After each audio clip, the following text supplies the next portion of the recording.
الحمد لله رب العالمين الصلاة والسلام على نبينا محمد صلوات الله عليه وسلامه وعلى أهله وأصحابه أجمعين أيها الأخوة إخواني السلام عليكم ورحمة الله وبركاته دراسة سورة الفاتحة অধ্যয়নের এই পর্যায়ে আমরা বর্তমান বিশ্বের অন্যতম আলিম যিনি এখনো বেঁচে আছেন আর তার নাম হচ্ছে ডক্টর সালেহ আল ফাউজান। তো তিনি শেখ সালেহ ইবনে ফাউজান আল ফাউজান। তার জন্ম হচ্ছে 1933 সালে, এখন হলো 2020। তার জন্ম হচ্ছে 1933 সালে, তাহলে উনি খুব প্রবীণ একজন আলিম। তো তিনি সূরাতুল ফাতিহা সম্পর্কে বিভিন্ন মসজিদে যে দর্স দিয়েছিলেন সেটা আমাদের কাছে বই হিসাবে এসেছে। একটি বই আছে, এটা আরবিতে লেখা, তার নাম হচ্ছে দুরুস মিনাল কোরআনুল কারীম লি ফাদিলাতুশ শেখ ডক্টর সালেহ বিন ফাউজান আল ফাউজান। তিনি তাওহীদ সম্পর্কে কোরআনুল কারীম থেকে বিভিন্ন আয়াত দিয়ে তাওহীদের ব্যাখ্যা করেছিলেন। সেই বক্তৃতাগুলো বই আকারে বের হয়েছে। তো সেখানে একটা চ্যাপ্টার আছে যে তাফসীর আয়াতুল ফাতিহা, আর বিসমিল্লাহ জন্য আলাদা করে তিনি বলেছেন। এছাড়া শাইখুল ইসলাম মুহাম্মদ ইবনে আব্দুল ওয়াহ্হাব তিনি সূরা ফাতিহা সম্পর্কে সংক্ষেপে কিছু কথা বলেছিলেন, সেগুলোকে বলা হয় ফাওয়াইদ মিনাল সূরাতুল ফাতিহা, এবং সেই কথাগুলোর ব্যাখ্যা দিয়েছেন ডক্টর আল ফাউজান। তো যারা এই মুহাম্মদ ইবনুল আব্দুল ওয়াহ্হাব রাহিমাহুল্লাহ তার সূরাতুল ফাতিহার উপরে সংক্ষেপে যে ফাওয়ায়েদ বেনিফিটস বাদা ফাওয়ায়েদ মিনাল সূরাতুল ফাতিহাতুল কিতাব, সেটা ইংরেজি ভাষায় বই আকারে আছে, আপনারা ইচ্ছা করলে কিনতে পারেন। সেটার নাম হচ্ছে সাম অফ দ্য বেনিফিটস অফ সূরাতুল ফাতিহা। এটা কানাডা থেকে বের হয়েছে, বইয়ের দাম হচ্ছে কানাডিয়ান ডলারে $8। তো সেখানে এটা ইংরেজি করা হয়েছে। তো এটা তো যেহেতু উভয়টাই ডক্টর ফাউজান করেছেন, এই জন্য আমরা একসাথে দুটাকেই আমরা আপনাদের সাথে আলোচনা করব, যেন এখান থেকে আমরা কিছু বুঝতে পারি, শিখতে পারি। তো ফাওয়াইদ সূরাতুল ফাতিহার কিছু বেনিফিট তিনি যেটা আলোচনা করেছেন, সেখান থেকে কতগুলো পয়েন্ট তিনি বলেছেন। এই পয়েন্টগুলো আমরা প্রথমে জেনে নেই কি বলেছেন। তো আপনাদের বিষয়ে যেটা আমরা বলতে চাই, যে ধর্মীয় কথাবার্তা শোনার সময় কখনো এমনটি মনে করবেন না যে আপনি নতুন নতুন কথা শুনবেন। কোরআন হাদিস নতুন নতুন করে বানানো যায় না। এটা কোনো গান অথবা কবিতা না, যেটা আমি সৃষ্টি করি কিংবা অন্য কেউ রচনা করে, এরকম এই মানসিকতা বাদ দিতে হবে। কিছু শুনলেই যেন আপনার ভিতরে কোনো প্রতিক্রিয়া না হয় যে এটা তো আমি জানি। আসলে আপনি কতটুকু জানেন সেটা আপনি হয়তো নিজেও জানেন না, এই কারণে আপনার ভিতরে এই প্রবণতাটা কাজ করে। এটা পরিহার করা উচিত। এটা যদি ভিতরে থাকে তাহলে মাসের পর মাস বক্তৃতা শুনেও কিছু লাভ হবে না। যেটা বাংলাদেশ থেকে এই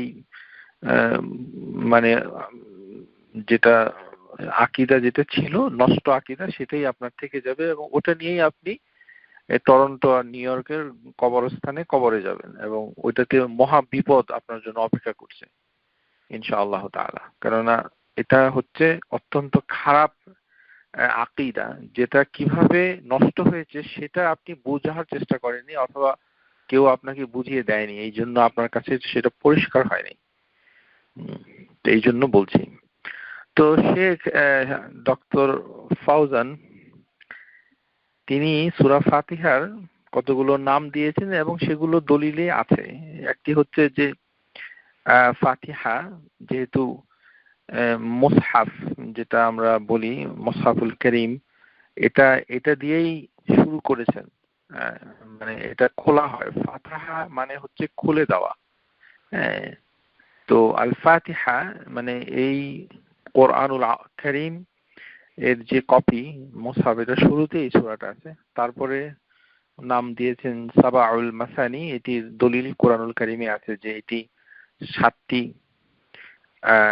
মানে আয়াত, যেটা বারবার এটাকে পুনরাবৃত্তি করা হয়, বারবার রিপিট করা হয়।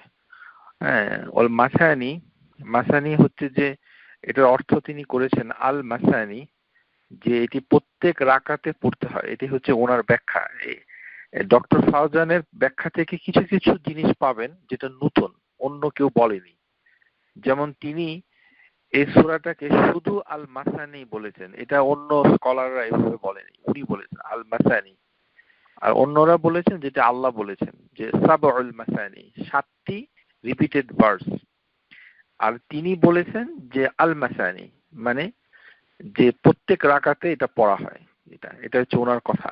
তারপরে এটাকে as-সালা বলা হয়, যেটা হাদিসের ভিতরে আসছে যে এই সূরাটাকে হাদিসে কুদসিতে সূরা না বলে বলা হয়েছে এটি সালাহ, এবং আল্লাহ সুবহানাহু ওয়া তাআলা এটাকে সালাহ বলেছেন। মানে নামাজের যে আরবি as-সালা, সাদ লাম আলিফ তা মারবুতা, এটা হচ্ছে নামাজ। সালা শাব্দিক অর্থে মানে বিভিন্ন জিনিস বোঝায়। একটা হচ্ছে সিলা মানে সংযুক্ত হওয়া, মানে আপনি আল্লাহর সাথে অ্যাটাচড হচ্ছেন, মানে একটা ইবাদতের মাধ্যমে। আল্লাহ সুবহানাহু ওয়া তাআলা আকিমুস সালাতি আলা যিকরি, যিকরি আল্লাহর প্রতি যে সালাত পড়ছেন এটি জিকিরের মাধ্যমে। আরেকটি হচ্ছে যে সিলা মানে হচ্ছে যেমন আগুনে পোড়ানো, মানে জিনিসটাকে বার্ন করে দেওয়া, মানে একেবারে নির্যাসটাকে বের করে আনা ইত্যাদি। তো এখানে অন্য স্কলাররা এই ধরনের ব্যাখ্যা, এটা হচ্ছে শাব্দিক, এটার মা'নুবিয়া মানে এটার অন্তর্গত অর্থ হচ্ছে দোয়া। সালাহ মানে হচ্ছে দোয়া। কেননা এই ক্ষেত্রে এটা যেটা শেখ উসাইমিন বলেছেন।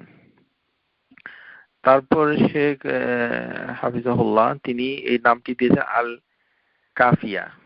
আল কাফিয়া নামটি তিনি বলেছেন যে এটাও সূরা ফাতিহার একটা নাম।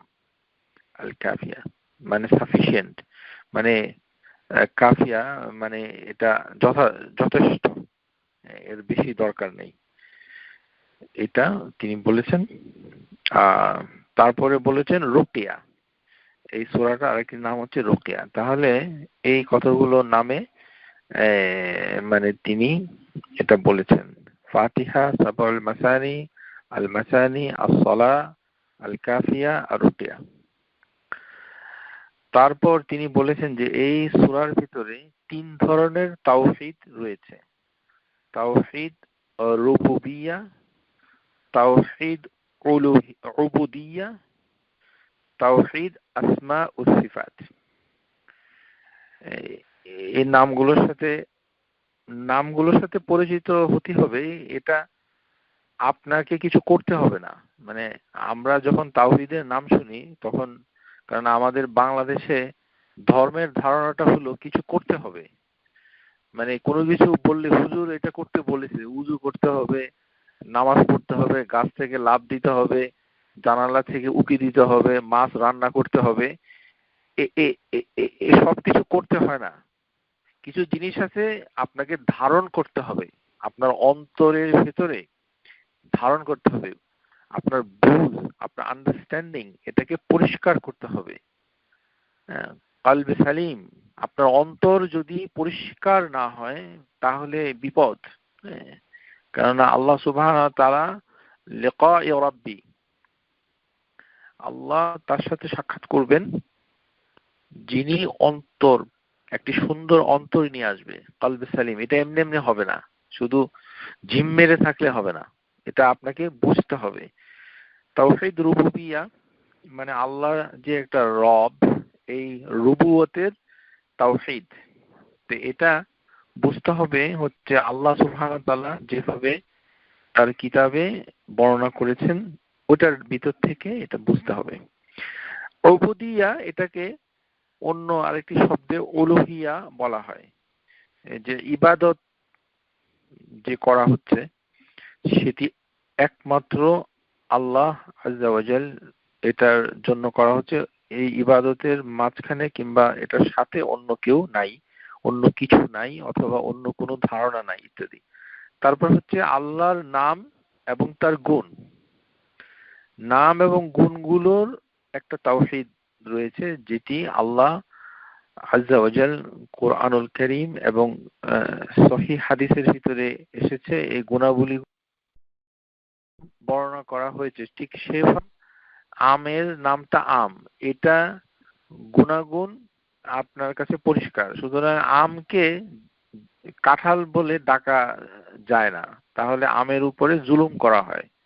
কেননা আমের নামটা তো আম, তো এটাকে কাঁঠাল বলছেন কেন?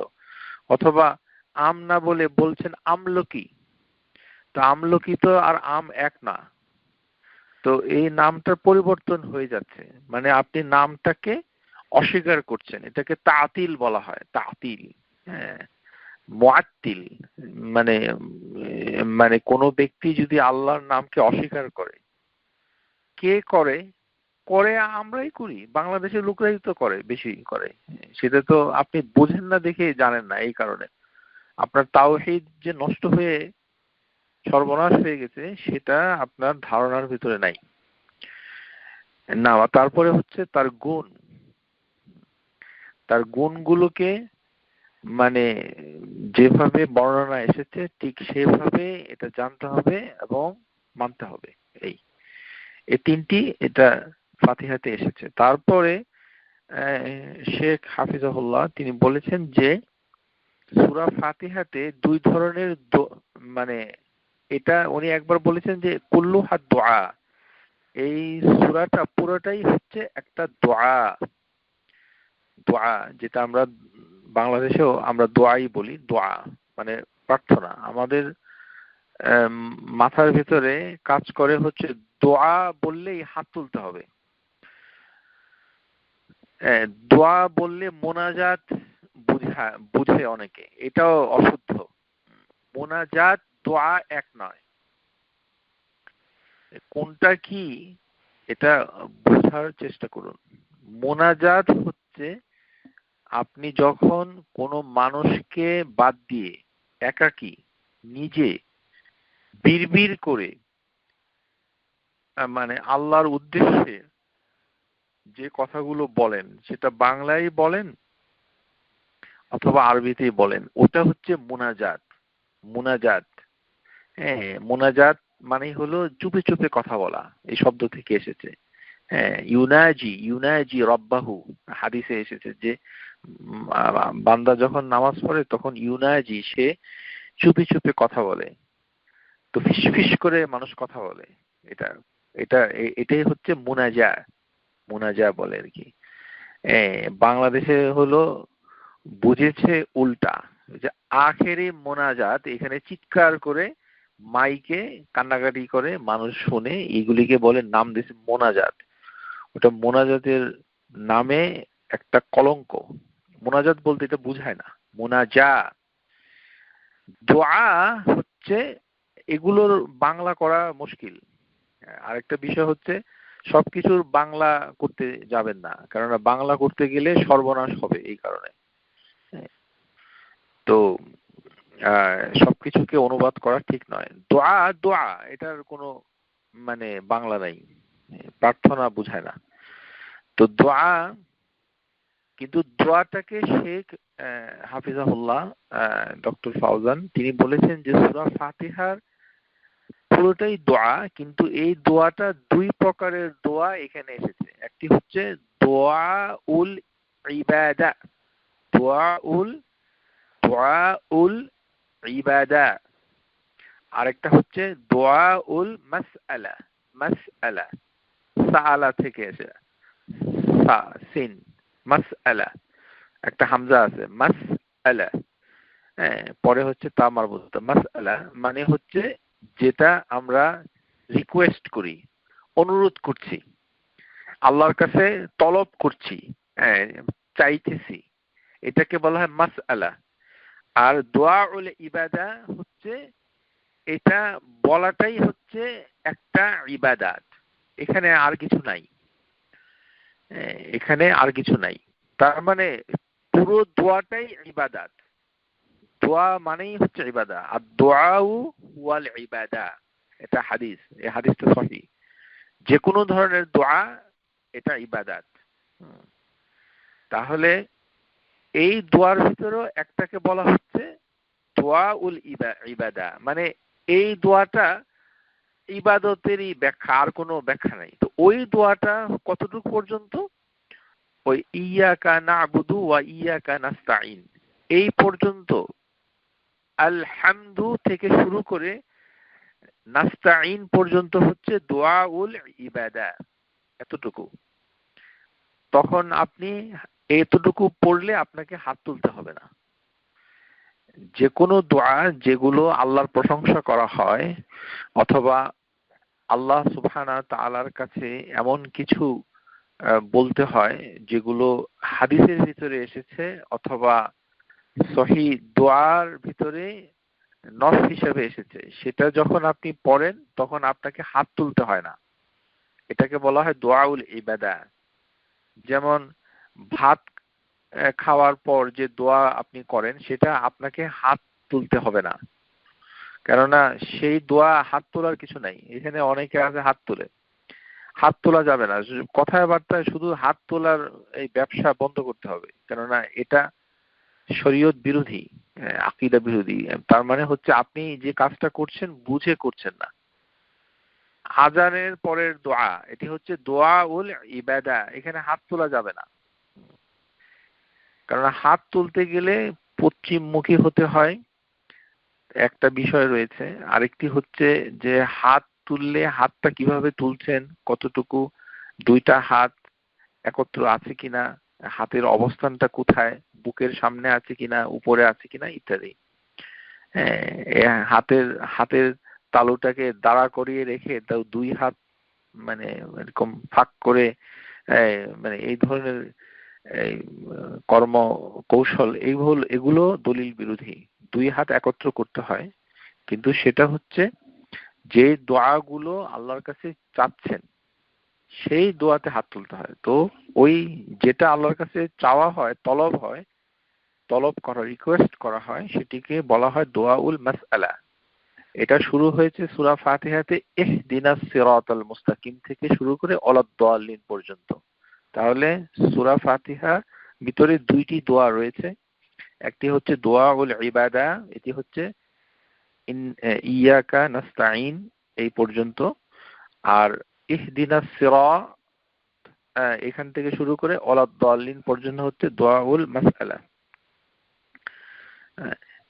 তার মানে এই নয় যে সূরা ফাতিহা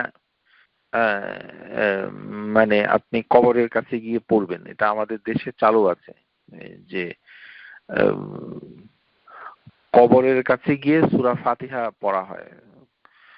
কবরের কাছে গিয়ে সূরা ফাতিহা পড়ার কোনো দলিল নেই, একটি। আরেকটি হচ্ছে সূরা ফাতিহার ভিতরে কবরবাসীর জন্য কিছু নাই তো। ওখানে তো বলা হচ্ছে যেটা আপনি প্রশংসা করলেন আল্লাহর কাছে, আরেকটি হচ্ছে আপনি চাচ্ছেন যে আপনাকে যেন আল্লাহ হিদায়েত দান করেন। তো এটা তো যে মারা গেছে তার তো হিদায়েতের দরকার নেই, তো আপনি কেন কবরের কাছে গিয়ে এটা চান? এটা তো আপনার জীবিত মানুষের জন্য, মৃত ব্যক্তির জন্য না, যিনি ইন্তেকাল করেছেন, মুনতাকিল হয়েছেন, যে পরলোকে চলে গেছে। তো ও কবরের কাছে পড়লে এটা উনি তো এটা শুনবে না। এটা আর এটা আমাদের দেশে আছে, এই যে মৃত্যুবার্ষিকীতে গিয়ে ফাতিহা পাঠ করে, এগুলি হচ্ছে এক ধরনের বিদআ, এবং গর্হিত কাজ, বর্জন করা উচিত, দলিলবিহীন।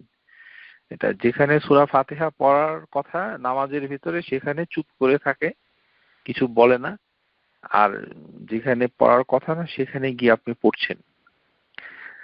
তো এই জিনিসটা মানে বর্জন করতে হবে, বুঝতে হবে। তারপরে হচ্ছে যেটা শেখ হাফিজাহুল্লাহ বলছেন যে যত রাসূল নবী দুনিয়াতে আল্লাহ সুবহানাহু ওয়া তাআলা পাঠিয়েছেন সেটার একটা ইসবাত, কনফার্মেশন। আরেকটি কনফার্মেশন হচ্ছে আল কিয়ামা।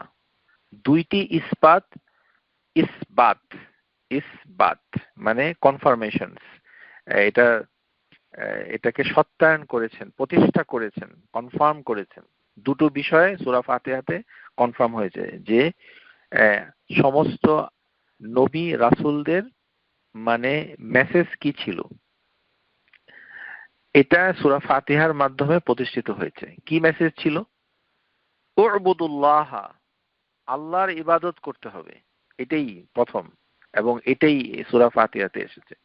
হ্যাঁ, যে না'বুদু, যে শুধু আমাদের রাসূল তিনি আবুদু মানে ইবাদত করেননি, বরঞ্চ তা তিনি এবং তার অনুসারী এবং তার পূর্ববর্তী যত নবী রাসূল এসেছে সবাই এই উ'বুদু ইবাদত করেছে। এবং এই ইবাদতটা হচ্ছে মৌলিক ইবাদতটা বোঝানো হচ্ছে। এটার ভুল ব্যাখ্যা দিয়ে ইসলামী রাষ্ট্র প্রতিষ্ঠা করার জন্য সমস্ত নবী রাসূল এসেছেন এটা প্রমাণ করা যায় না। সুতরাং ভুল ব্যাখ্যা থেকে বাঁচতে হবে। যে এই ধরনের ইবাদত হচ্ছে মূল বিষয় যেটি সূরা ফাতিহাতে এসেছে, এবং এটি ইসবাত হয়েছে। আরেকটি হয়েছে যে আল্লাহ আযজা ওয়া জাল তিনি কিয়ামত কায়েম করবেন, ওখানে বুউস হবে, সবাইকে উঠতে হবে, এবং সেটা হচ্ছে মানে আল কিয়ামা এবং ইয়াউমুদ্দিন, যেখানে তার প্রতিদান দেওয়া হবে। এই দুটো জিনিস ইসবাত হয়েছে। তারপরে শেখ হাফিজাহুল্লাহ তিনি বলছেন যে পাঁচটা জিনিসকে রদ করা হয়েছে, রদ্দু আলাল খামসা, পাঁচটি জিনিসকে এই সূরাতে ফিরিয়ে দেওয়া হয়েছে। রিপিটিশন মানে গ্রহণ করা হয়নি, তাদেরকে বর্জন করার আহ্বান জানানো হয়েছে, এবং এই সূরা থেকে এই শিক্ষাটা নিতে হবে। পাঁচটি জিনিসকে বর্জন করা হয়েছে। একটি হচ্ছে সমস্ত মুবতাদি, যারা মানে মানে ডেভিয়েন, যারা বিদাত করে, মানে যারা পথভ্রষ্ট হয়েছে, এই ধরনের যত গ্রুপ আছে সমস্ত গ্রুপকে আপনি ছেড়ে দিবেন। তারপরে মুশরিকুন, যারা পৌত্তলিকতায় বিশ্বাস করে। এখানে এই মুশরিক মানেটা কি? এটা আমাদের সমাজে অনেক মুসলমান, বাংলাদেশি, অনেকটা হাস্যকর। আমাদের দেশের অনেক মানে ব্যক্তি রয়েছেন, মেয়েদের ভিতরে আছে, ছেলেদের ভিতরেও থাকতে পারে, অসম্ভব কিছু না। আমি নিজে দেখতে পেয়েছি অনেকে মুশরিক বলে, যে মুশরিক আবার কি? মানে নামটা তো খুব সুন্দর লাগে, মুশরিক। আল্লাহর রহমত যে কোনো বাচ্চা কাচ্চার নাম মুশরিক রাখে না, রাখতেও পারে, কেননা যেভাবে এই অজ্ঞতা আমাদের সমাজে ছড়িয়ে পড়েছে, তাতে অবাক হওয়ার কিছু হবে না যে কোনো একদিন দেখা যাবে যে কারোর ছেলের নাম রাখা হয়েছে মুশরিক। যেমন আমি যখন নিউ ইয়র্কে ছিলাম তখন আমার বাসার সামনে একটা গাড়ি পার্ক করা থাকতো, এই গাড়ির নাম রাখা হয়েছে তাহরিম। কোনো একটা অজ্ঞ লোক আদর করে গাড়ির নাম রাখছে তাহরিম, মানে হচ্ছে যেটা হারাম হয়েছে, মানে গাড়িটা হচ্ছে তার জন্য হারাম, এটা লিখে রাখছে, এটা গাড়িতে নাম লিখে রাখছে Tahrim. Can you imagine how মানে স্টুপিড দিস গাই ইজ? মানে তাহরিম, তাহরিম লেখা আছে। তো মুশরিক হচ্ছে যারা আল্লাহর সাথে ইবাদতে শরীক করে, কিন্তু আরবের মুশরিক আর বাংলাদেশের হিন্দু সম্প্রদায়ের মুশরিক একরকম না, এটা বুঝতে হবে।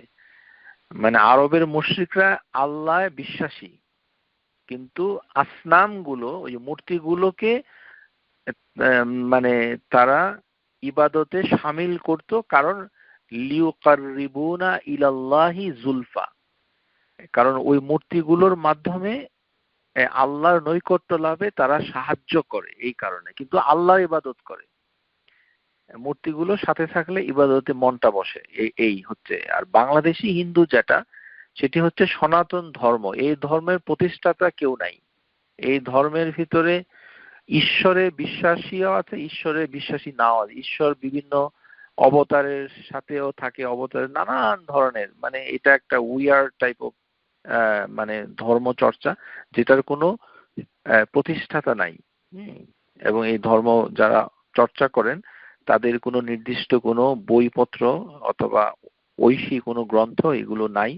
যেগুলো উপনিষেধ রয়েছে সেখানে নানান ধরনের প্রাকৃতিক বিষয়, আত্মা, বিষ্ণু, অবতার, ভগবান, তারপরে ঈশ্বর, এই বিভিন্ন নামে অস্পষ্ট অনেক কিছু আছে। সেগুলি হচ্ছে বাংলাদেশি মুশরিক যারা। তারপরে এটা হচ্ছে 2 নাম্বার মুশরিকুন। তারপরে হচ্ছে ইহুদি এবং খ্রিস্টান 3 নাম্বার। তারপরে হচ্ছে যে যারা আল্লাহর ইবাদত করে কুল্লু মুবতাদি। তাহলে প্রথমটা আমি যেটা বলেছি, এটা ডেভিয়েটেড গ্রুপস, মানে যারা মানে পথভ্রষ্ট হয়েছে। কিন্তু শেখ ফাউজান যারা বিদাতি তাদেরকেও 4 নাম্বার ক্যাটাগরিতে রেখেছেন, যে তারা ইবাদত করে উইদাউট প্রুফ, তাদেরকেও রদ করে দেওয়া হয়েছে। প্রত্যেকটি মুবতাদি ওয়ার্শিপিং আল্লাহ, দেখেন লক্ষ্য করুন, এটা উইদাউট এনি প্রুফ। এটা মানে দলিল ছাড়া কোনো ব্যক্তি যদি আল্লাহর ইবাদত করে তাহলে সে হয়ে তাকেও এই সূরা ফাতিহাতে রদ করে দেওয়া হয়েছে, প্রতিহত করা হয়েছে।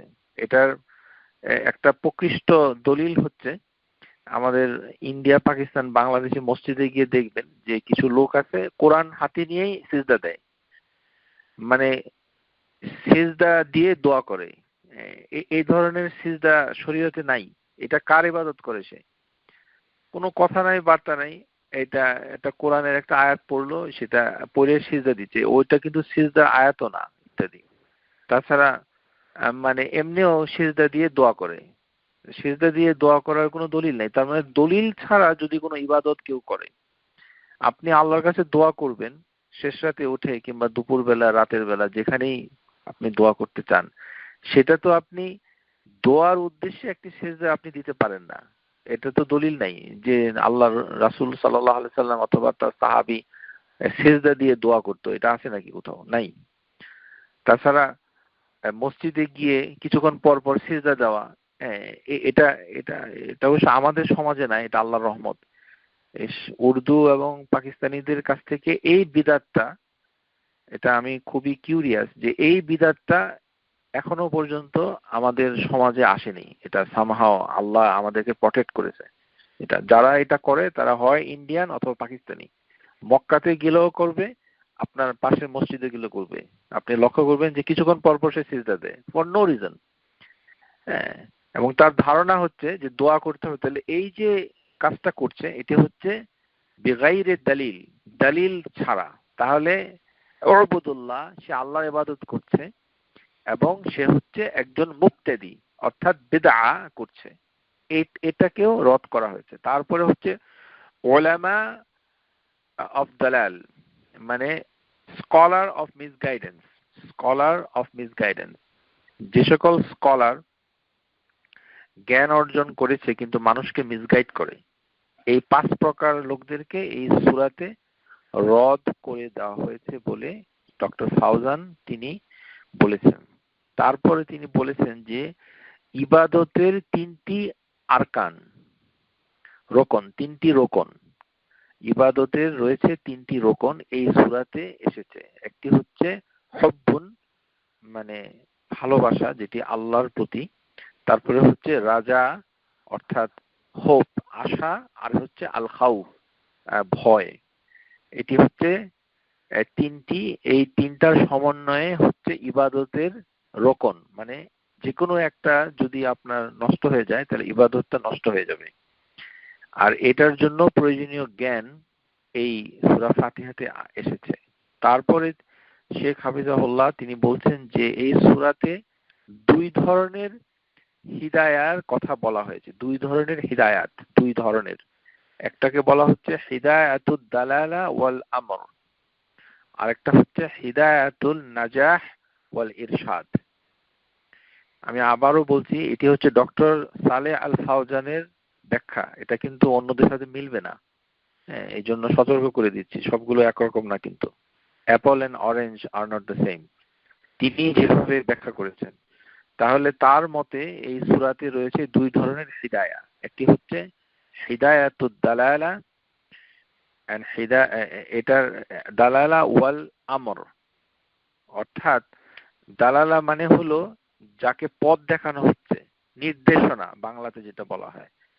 আর হচ্ছে আমর মানে আদেশ, আদেশ নির্দেশনা, এর হিদায়াত আছে এখানে। এই হিদায়াতটা হচ্ছে আদেশ এবং নির্দেশনা, মানে কাউকে পথ দেখানো, স্কাউটিং করে দেওয়া আর কি, এটাকে দালালা বলে। যেমন আপনার বাসার সামনে এসে বললো যে ওনার বাসাটা একটু আমাকে দেখিয়ে দেন তো, তো আপনি বললেন যে এইভাবে এইভাবে আপনি যান। আপনি হচ্ছেন, আপনার কাছে যেটা চাওয়া হয়েছে এটি হচ্ছে নির্দেশনা চাওয়া হয়েছে, যে আপনি যেটা তাকে দিলেন ওটি হচ্ছে দালালা। এটাকেই দালালা বলা হচ্ছে, যে আপনি এটা দিলেন নির্দেশনা। আর হচ্ছে আমর মানে আদেশ করছেন, যে আদেশ। আর একটা হচ্ছে হিদায়াতুন নাজাহ ওয়াল ইরশাদ, এটা মিনাল্লাহি তাআলা, যে আল্লাহর পক্ষ থেকে আপনি এমন কিছু করবেন যেটা আপনি সাকসেস হয়ে যান, সাকসেস সাকসেস সাকসেস সফল হবেন। তো সফল হওয়ার মৌলিক চাবিকাঠি হচ্ছে as-সালাহ। এই জন্য আজানের ভিতরে কি বলা হয়, হাইয়া আলাস সালাহ হাইয়া আলাল ফালাহ। ফালাহ মানে সাকসেস। নামাজ পড়তে আসেন মানে সাফল্যের চাবিকাঠি হচ্ছে as-সালাহ, এটা নাজা। তো ওই সূরা ফাতিহা যেহেতু মানে আমরা আজানে মুয়াজ্জিন তো তাই বলে যে নামাজের জন্য এসো, আর কি করো, যে সফলতার কাছে এসো, মানে হাইয়া আলাল ফালাহ। তো এই সফলতা তো সবার দরকার, ছোট বাচ্চা, ঘরের মানে ছেলে মেয়ে, তারপরে নিজের স্বামী স্ত্রী ভাই বোন সবার দরকার না। তো সেটাই হচ্ছে একটা হিদায়া, মানে ইবাদতে আসা। আর হচ্ছে ইরশাদ মানে আল্লাহ আপনাকে বিভিন্ন ধরনের ডাইরেকশন যেন আপনাকে দেন, যেন আল্লাহর ইবাদত গুলো আপনি সুষ্ঠুভাবে সম্পন্ন করতে পারেন। এটি হচ্ছে ওনার কথা, কিন্তু অন্য স্কলাররা অন্যভাবে বর্ণনা করেছে। তারপরে তিনি বলেছেন যে এই সূরার মাধ্যমে আল্লাহ সম্পর্কিত নলেজ, মানে ইলমুল্লাহি তাআলা, আল্লাহ সম্পর্কিত জ্ঞান, এটা কমপ্লিট হয় এই সূরাতে। সুবহানাল্লাহ, কিভাবে কমপ্লিট হয় এটা তো বোঝাই একটা কঠিন বিষয়। তারপরে হচ্ছে আল্লাহ আজ্জা ওয়া জাল তার যে ডেফিসিয়েন্সি আছে, তার তার যে কিছুর অভাব অথবা অসঙ্গতি, এটাকে দূর করা হয়েছে এই সূরাতে। মানে কোনো ধরনের অসঙ্গতি এবং তার কোনো অভাব অথবা তার কিছু ত্রুটি, এটা থেকে মুক্ত করা হয়েছে এই সূরাতে। তো আল্লাহর ত্রুটি মানে আল্লাহ সুবহানাহু ওয়া তাআলা তো ত্রুটিবিহীন। তো ওনার ত্রুটি মানে মানুষ যেভাবে তাকে চিন্তা করে সেটা হচ্ছে আল্লাহ, মানে মানুষের পক্ষ থেকে আল্লাহর প্রতি ত্রুটি, সেটা থেকে আল্লাহ মুক্ত এই সূরাতে করা হয়েছে। এবং সবশেষে শেখ হাফিজাহুল্লাহ তিনি বলছেন যে এই সূরার মাধ্যমে একজন তার রবকে চিনতে পারবে। নলেজ মানে ইলমু রব্বানিয়া, যে একজন তার রব মানে কে তাকে চিনতে পারবে। আর হচ্ছে ইলমুন নাফসি, সে নিজেকেও চিনতে পারবে সে কে, এটা। এই সূরার মাধ্যমে এটি তিনি বলছেন। মানে সূরা ফাতিহার মাধ্যমে একটা মানুষের আত্মপরিচয়টা ফুটে ওঠে। কিভাবে ফুটে ওঠে? মনে করেন আমি আল্লাহ সুবহানাহু ওয়া তাআলার উদ্দেশ্যে বলছি না'বুদু, আমরা ইবাদত করি। তার মানে আমি একাই ইবাদত করি না, আমার সাথে দুনিয়ার অনেক লোক ইবাদত করে। এটা আমি যেভাবে ধারণ করছি, আমাদের যে রাসূল সাল্লাল্লাহু আলাইহি সাল্লাম, যিনি মানে খায়রুল বারিয়া, সৃষ্টির ভিতরে সবচেয়ে বেশি উত্তম, তো উনিও একই রকম অবস্থানে আছেন। উনিও না'বুদু বলছেন, আল্লাহর ইবাদত করছেন। তার মুখ থেকেও ওই কথাটাই বের হচ্ছে যে ইয়াকা না'বুদু, মানে নবী সাল্লাল্লাহু আলাইহি সাল্লাম তিনিও ইবাদত করেন, তার সাথে সাহাবী তারাও ইবাদত করেন। সুতরাং সবাই ইবাদত করে। তার মানে এখানে ব্যক্তির অবস্থানটা আল্লাহর কাছে খুবই গৌণ, ছোট। সে রাসূলই হোক, আর নবী হোক, আর শহীদই হোক, আর সিদ্দিক হোক, আল্লাহ সুবহানাহু ওয়া তাআলার মানে তুলনায় তিনি হচ্ছেন আল্লাহর একটা বান্দা, এবং সবাই ইবাদত করে, ইবাদতকারীর ভিতরে তিনি হচ্ছেন একজন। এই জন্য মানে যেমন আমাদের কনটেক্সটে যদি আমরা চিন্তা করি যে আমি যখন নামাজ পড়ি, আমার ছেলেও নামাজ পড়ে, আমার মেয়েটাও আমার সাথে নামাজ পড়ে, কারণ আমার মেয়ে, তুমিও আল্লাহর একজন বান্দি, আমিও আল্লাহর একজন বান্দা। আমি হয়তো ঘটনাচক্রে তোমার বাবা হয়েছি, কিন্তু এর মানে এই না যে আমার পাখা গজাইছে, যেটা আমাদের বাংলাদেশি সমাজে আছে। মানে বাবা মা হলে খুব অহংকার বেড়ে যায়। হ্যাঁ, আমি হচ্ছি বাবা, আমাকে সম্মান করো, আমাকে এই করো সেই করো। হ্যাঁ, মানে আমি হচ্ছি মা, আমি তোমাকে কষ্টে ধারণ করেছি, ডেলিভারি দিয়েছি, তুমি কে? এই ধরনের চিন্তা চেতনা এই সূরা ফাতিহা বিরোধী। কারণ আল্লাহর সম্মুখে নামাজের ভিতরে মা এবং মেয়ে সবই আল্লাহর দাস হয়ে গেছে, এর ভিতরে কোনো পার্থক্য নাই। নিজের ওইটাই হচ্ছে মৌলিক পরিচয়, এটাই চিরস্থায়ী হিসাবে থেকে যাবে। আর দুনিয়াতে হয়তো বায়োলজিক্যাল কারণে আপনি মা হয়েছেন, আর বায়োলজিক্যাল কারণে ওই লোক, আপনি কারোর মেয়ে হয়েছেন, আপনি কারোর ভাই হয়েছেন, চাচা হয়েছেন, সেটা বায়োলজিক্যাল কারণে হয়েছে। কিন্তু এই সম্পর্কটা তো গৌণ, ছোট, এটা তাৎক্ষণিক অথবা অস্থায়ী। স্থায়ী সম্পর্কটা আপনাকে দিচ্ছে যে আপনি হচ্ছেন আল্লাহর বান্দা, আল্লাহ আপনাকে সৃষ্টি করেছে তার ইবাদত করার জন্য। প্রশ্ন আসতে পারে যে আমরা যদি ইবাদত না করি, তাহলে আল্লাহর বরত্ব, আল্লাহ এটা কমে যাবে কিনা? এটা এমনি তো আমরা বলি যে এটা কমবে না, কিন্তু এটার প্রমাণ কি? আপনাদেরকে একটা প্রমাণ দেই, এটা বোঝার জন্য বলছি। এই যে 7টা হেভেন আমাদের মাথার উপরে আছে, পৃথিবীর উপরে আছে 7টা হেভেন, এই হেভেন গুলাতে ফেরেশতারা সহিহ হাদিসে যেভাবে আসছে, তারা এমন ভাবে সিজদা দেয় যে 1 বিঘত জায়গা পরিমাণ খালি থাকে, এবং সেখান থেকে এক ধরনের শব্দ হয়। তাহলে চিন্তা করেন কত ফেরেশতা এই হেভেন গুলাতে মানে আল্লাহর ইবাদত করতেছে।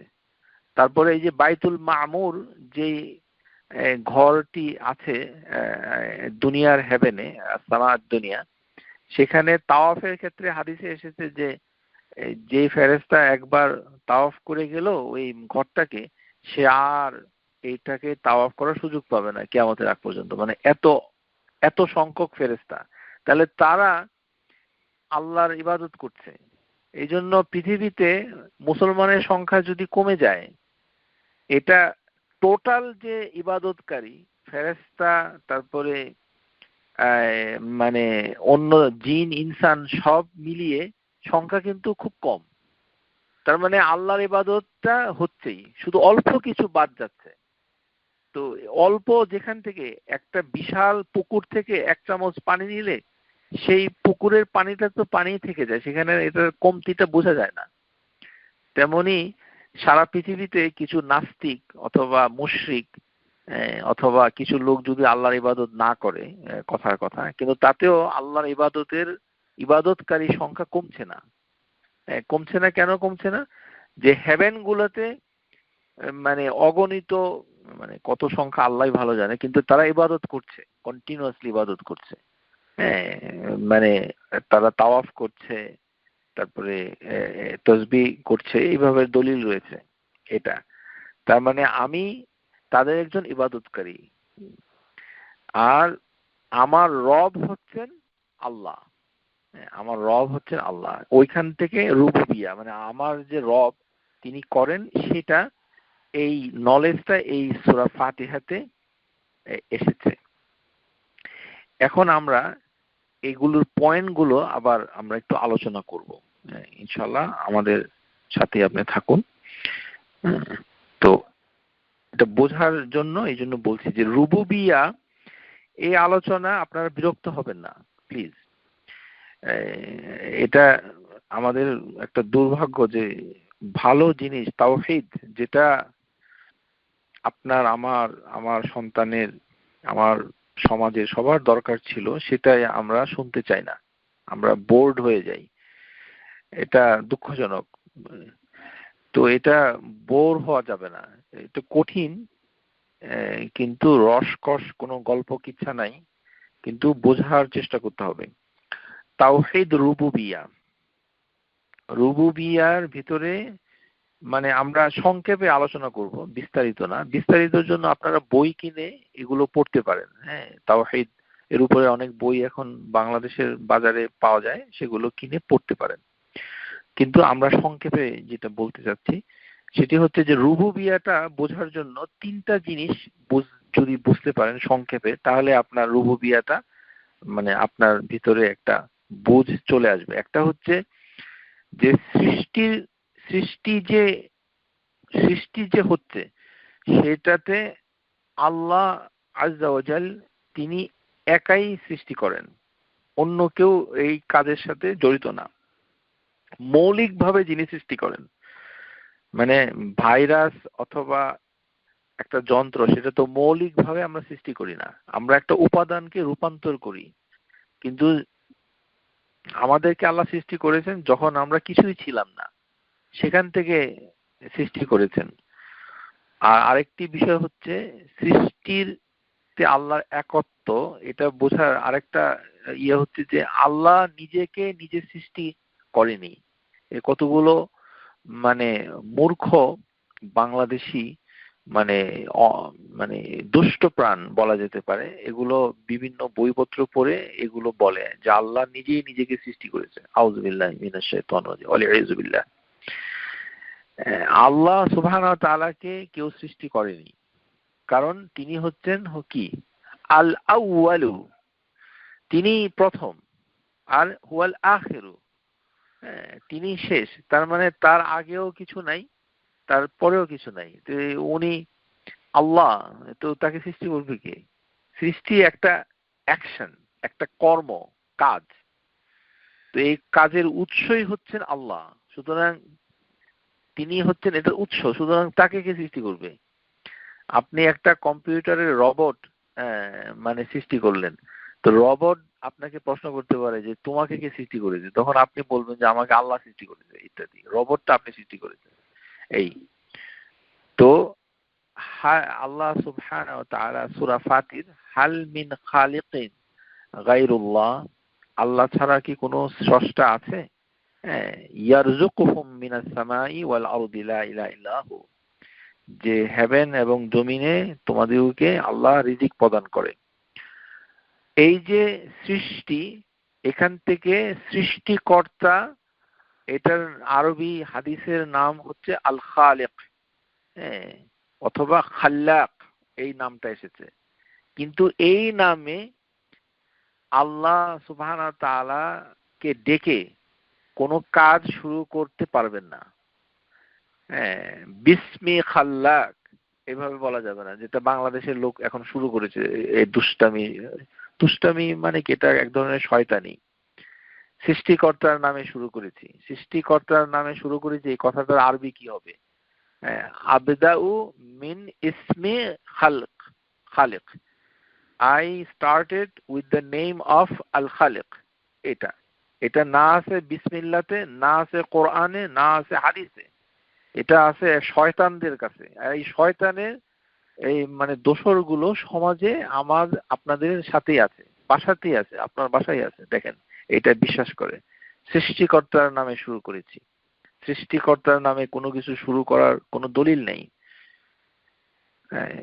আল্লাহর নামে শুরু করেছি, এটা হলো বিসমিল্লাহ। এখানে তো আল্লাহ বলেছে, এটা সৃষ্টিকর্তা তো নাই। তো সুতরাং এটা একটা মহা ভুল, এবং এটি আল্লাহর মর্যাদাকে ক্ষুণ্ণ করে। এটা এটি তার মানে সৃষ্টিকর্তা হিসাবে ওই জিনিসটা এইভাবে বুঝতে হবে যে আল্লাহ হচ্ছেন চূড়ান্ত ভাবে তিনি সৃষ্টি করেন, সৃষ্টি করেই চলছেন। সৃষ্টি কিন্তু থেমে নাই, এটা চলছে। হ্যাঁ, এটা এটা এটা এটা এটা চলছে। তারপরে হচ্ছে আল্লাহ তার রাজত্বের ভিতরে, তাহলে সৃষ্টিতে তিনি একক। সৃষ্টি অন্য কেউ এই জিনিসটা সৃষ্টি করে না, নেচার থেকে হয় না। যেটা আমাদের আমেরিকাতে আমরা এসে শুনতে পেয়েছি যে দেখেছো মাদার নেচার, মাদার নেচার কি করেছে দেখেছো? মাদার নেচার কিন্তু খুব মাদার নেচার মানে নেচারের মা, মানে প্রকৃতির একটা মা আছে, প্রকৃতির মনে হয় বাবা নাই, ফাদার নেচার বলে না কেউ, এটা এটা মাদার নেচার বলে। তো এটা আল্লাহর সমান্তরালে আরেকটি সত্তা, মাদার নেচার।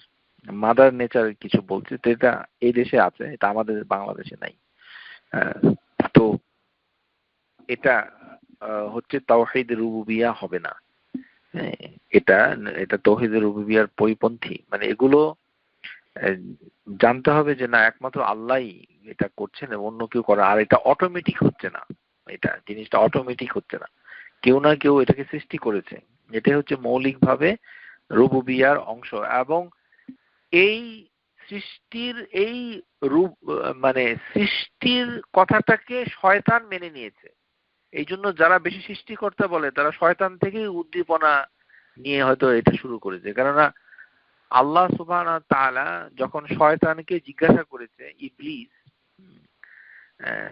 মানে যে মা মানাআকা আন তাসজুদা, যে তোমাকে কিসে বাধা দিয়েছে তুমি সিজদা করো নাই কেন আদমকে? এটা আল্লাহ বলেছেন। কাকে? ইবলিসকে। ক্বালা ইবলিসু, ইবলিস বলেছে খালাকতানি মিনান নার, আপনি আমাকে সৃষ্টি করেছেন আগুন থেকে। তার মানে ইবলিস শয়তান, আদি যে শয়তান যার নাম হচ্ছে ইবলিস, কানা মিনাল জিন, সে একটা জিন জাতির একটা প্রতিনিধি।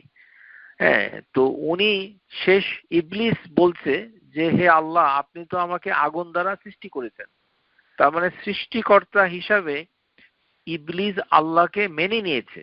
হ্যাঁ, সেটা তো এই জন্য সৃষ্টিকর্তা নামে শুরু করেছি বললে শয়তানের পক্ষ থেকে সে মুক্ত হয় না, শয়তানের ভিতরে এসে থাকে। কারণ শয়তানও এটা বলে সৃষ্টি করেছে আমাকে আগুন থেকে, আর আপনি আদমকে সৃষ্টি করেছেন মাটি থেকে। খালাকতানি মিনান নার ওয়া খালাকতাহু মিনাত তিন, আঠালো মাটি থেকে। সুতরাং সৃষ্টিকর্তা এটা মানে এইটা আমাদের দেশে মহামারী আকার ধারণ করেছে। এখন পত্র পত্রিকায় আমাদের ছোট ছেলেরা মেয়েরা যারা বড় হচ্ছে সবাই এটা শিখতেছে, সৃষ্টিকর্তা সৃষ্টিকর্তা।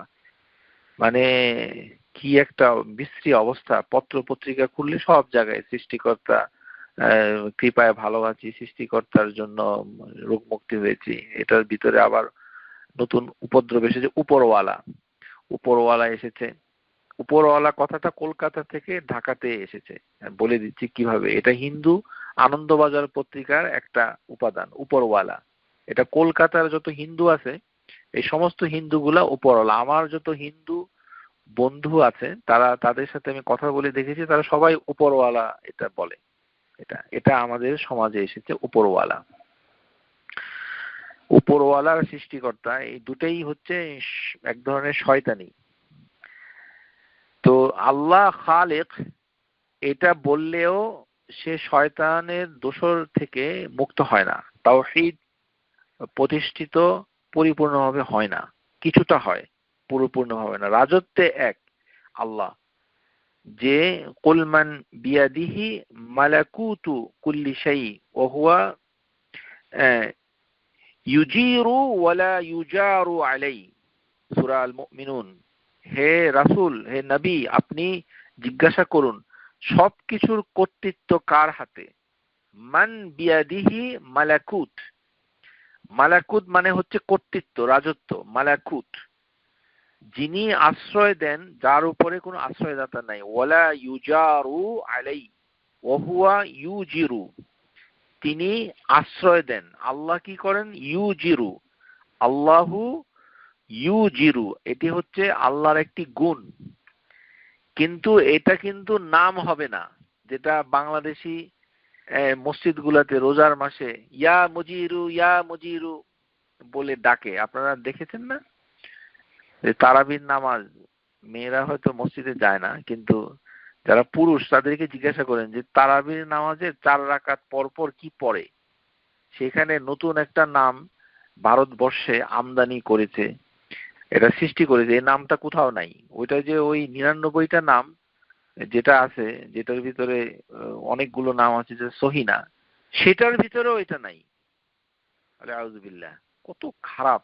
মানে এই নামে, এই রোজার মাসে, একটা বরকতপূর্ণ মাস, আল্লাহর নাম নাই, সেই নামটাকে নাম বানিয়ে তাকে ডাকে। হ্যাঁ, সুবহান কুদ্দুসুন, তারপরে শেষে, এটা দোয়াটা বলতে চাচ্ছি না, কিন্তু সেটা শেষে কি বলে? ইয়া মুজিরু ইয়া মুজিরু। ইয়া মুজিরু এখান থেকে নিয়েছে এটা। ওয়ালা ইউজিরু, সূরা মুমিনুন। আপনাকে সতর্ক হতে হবে এই জন্য, কাকে কি নামে ডাকতেছেন। আপনার নামটাকে যদি আমি বিকৃতি করে ডাকি, আপনি তো আমাকে পছন্দ করবেন না, আপনার আমার প্রতি মারাত্মক ভাবে আপনি রাগ হবেন।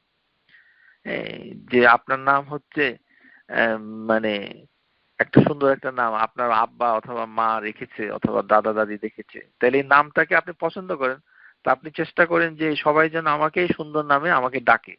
এইটা তো আল্লাহ সুবহানাহু ওয়া তাআলা তাকে তার সুন্দর নামগুলো ডাকতে তো আরো তিনি বেশি শুনতে পছন্দ করেন আপনার থেকে, আমার থেকেও। হ্যাঁ, তো সেই ক্ষেত্রে আপনি তার নাম বাদ দিয়ে অন্য একটা নামে ডাকছেন, তো ওইটাতে আল্লাহ সন্তুষ্ট হবেন না নিশ্চিত। হ্যাঁ, বরঞ্চ শাস্তি পাওয়ার সম্ভাবনা রয়েছে। মুজিরু, ইয়া মুজিরু, তো ইয়া মুজিরু আল্লাহর নাম নয়।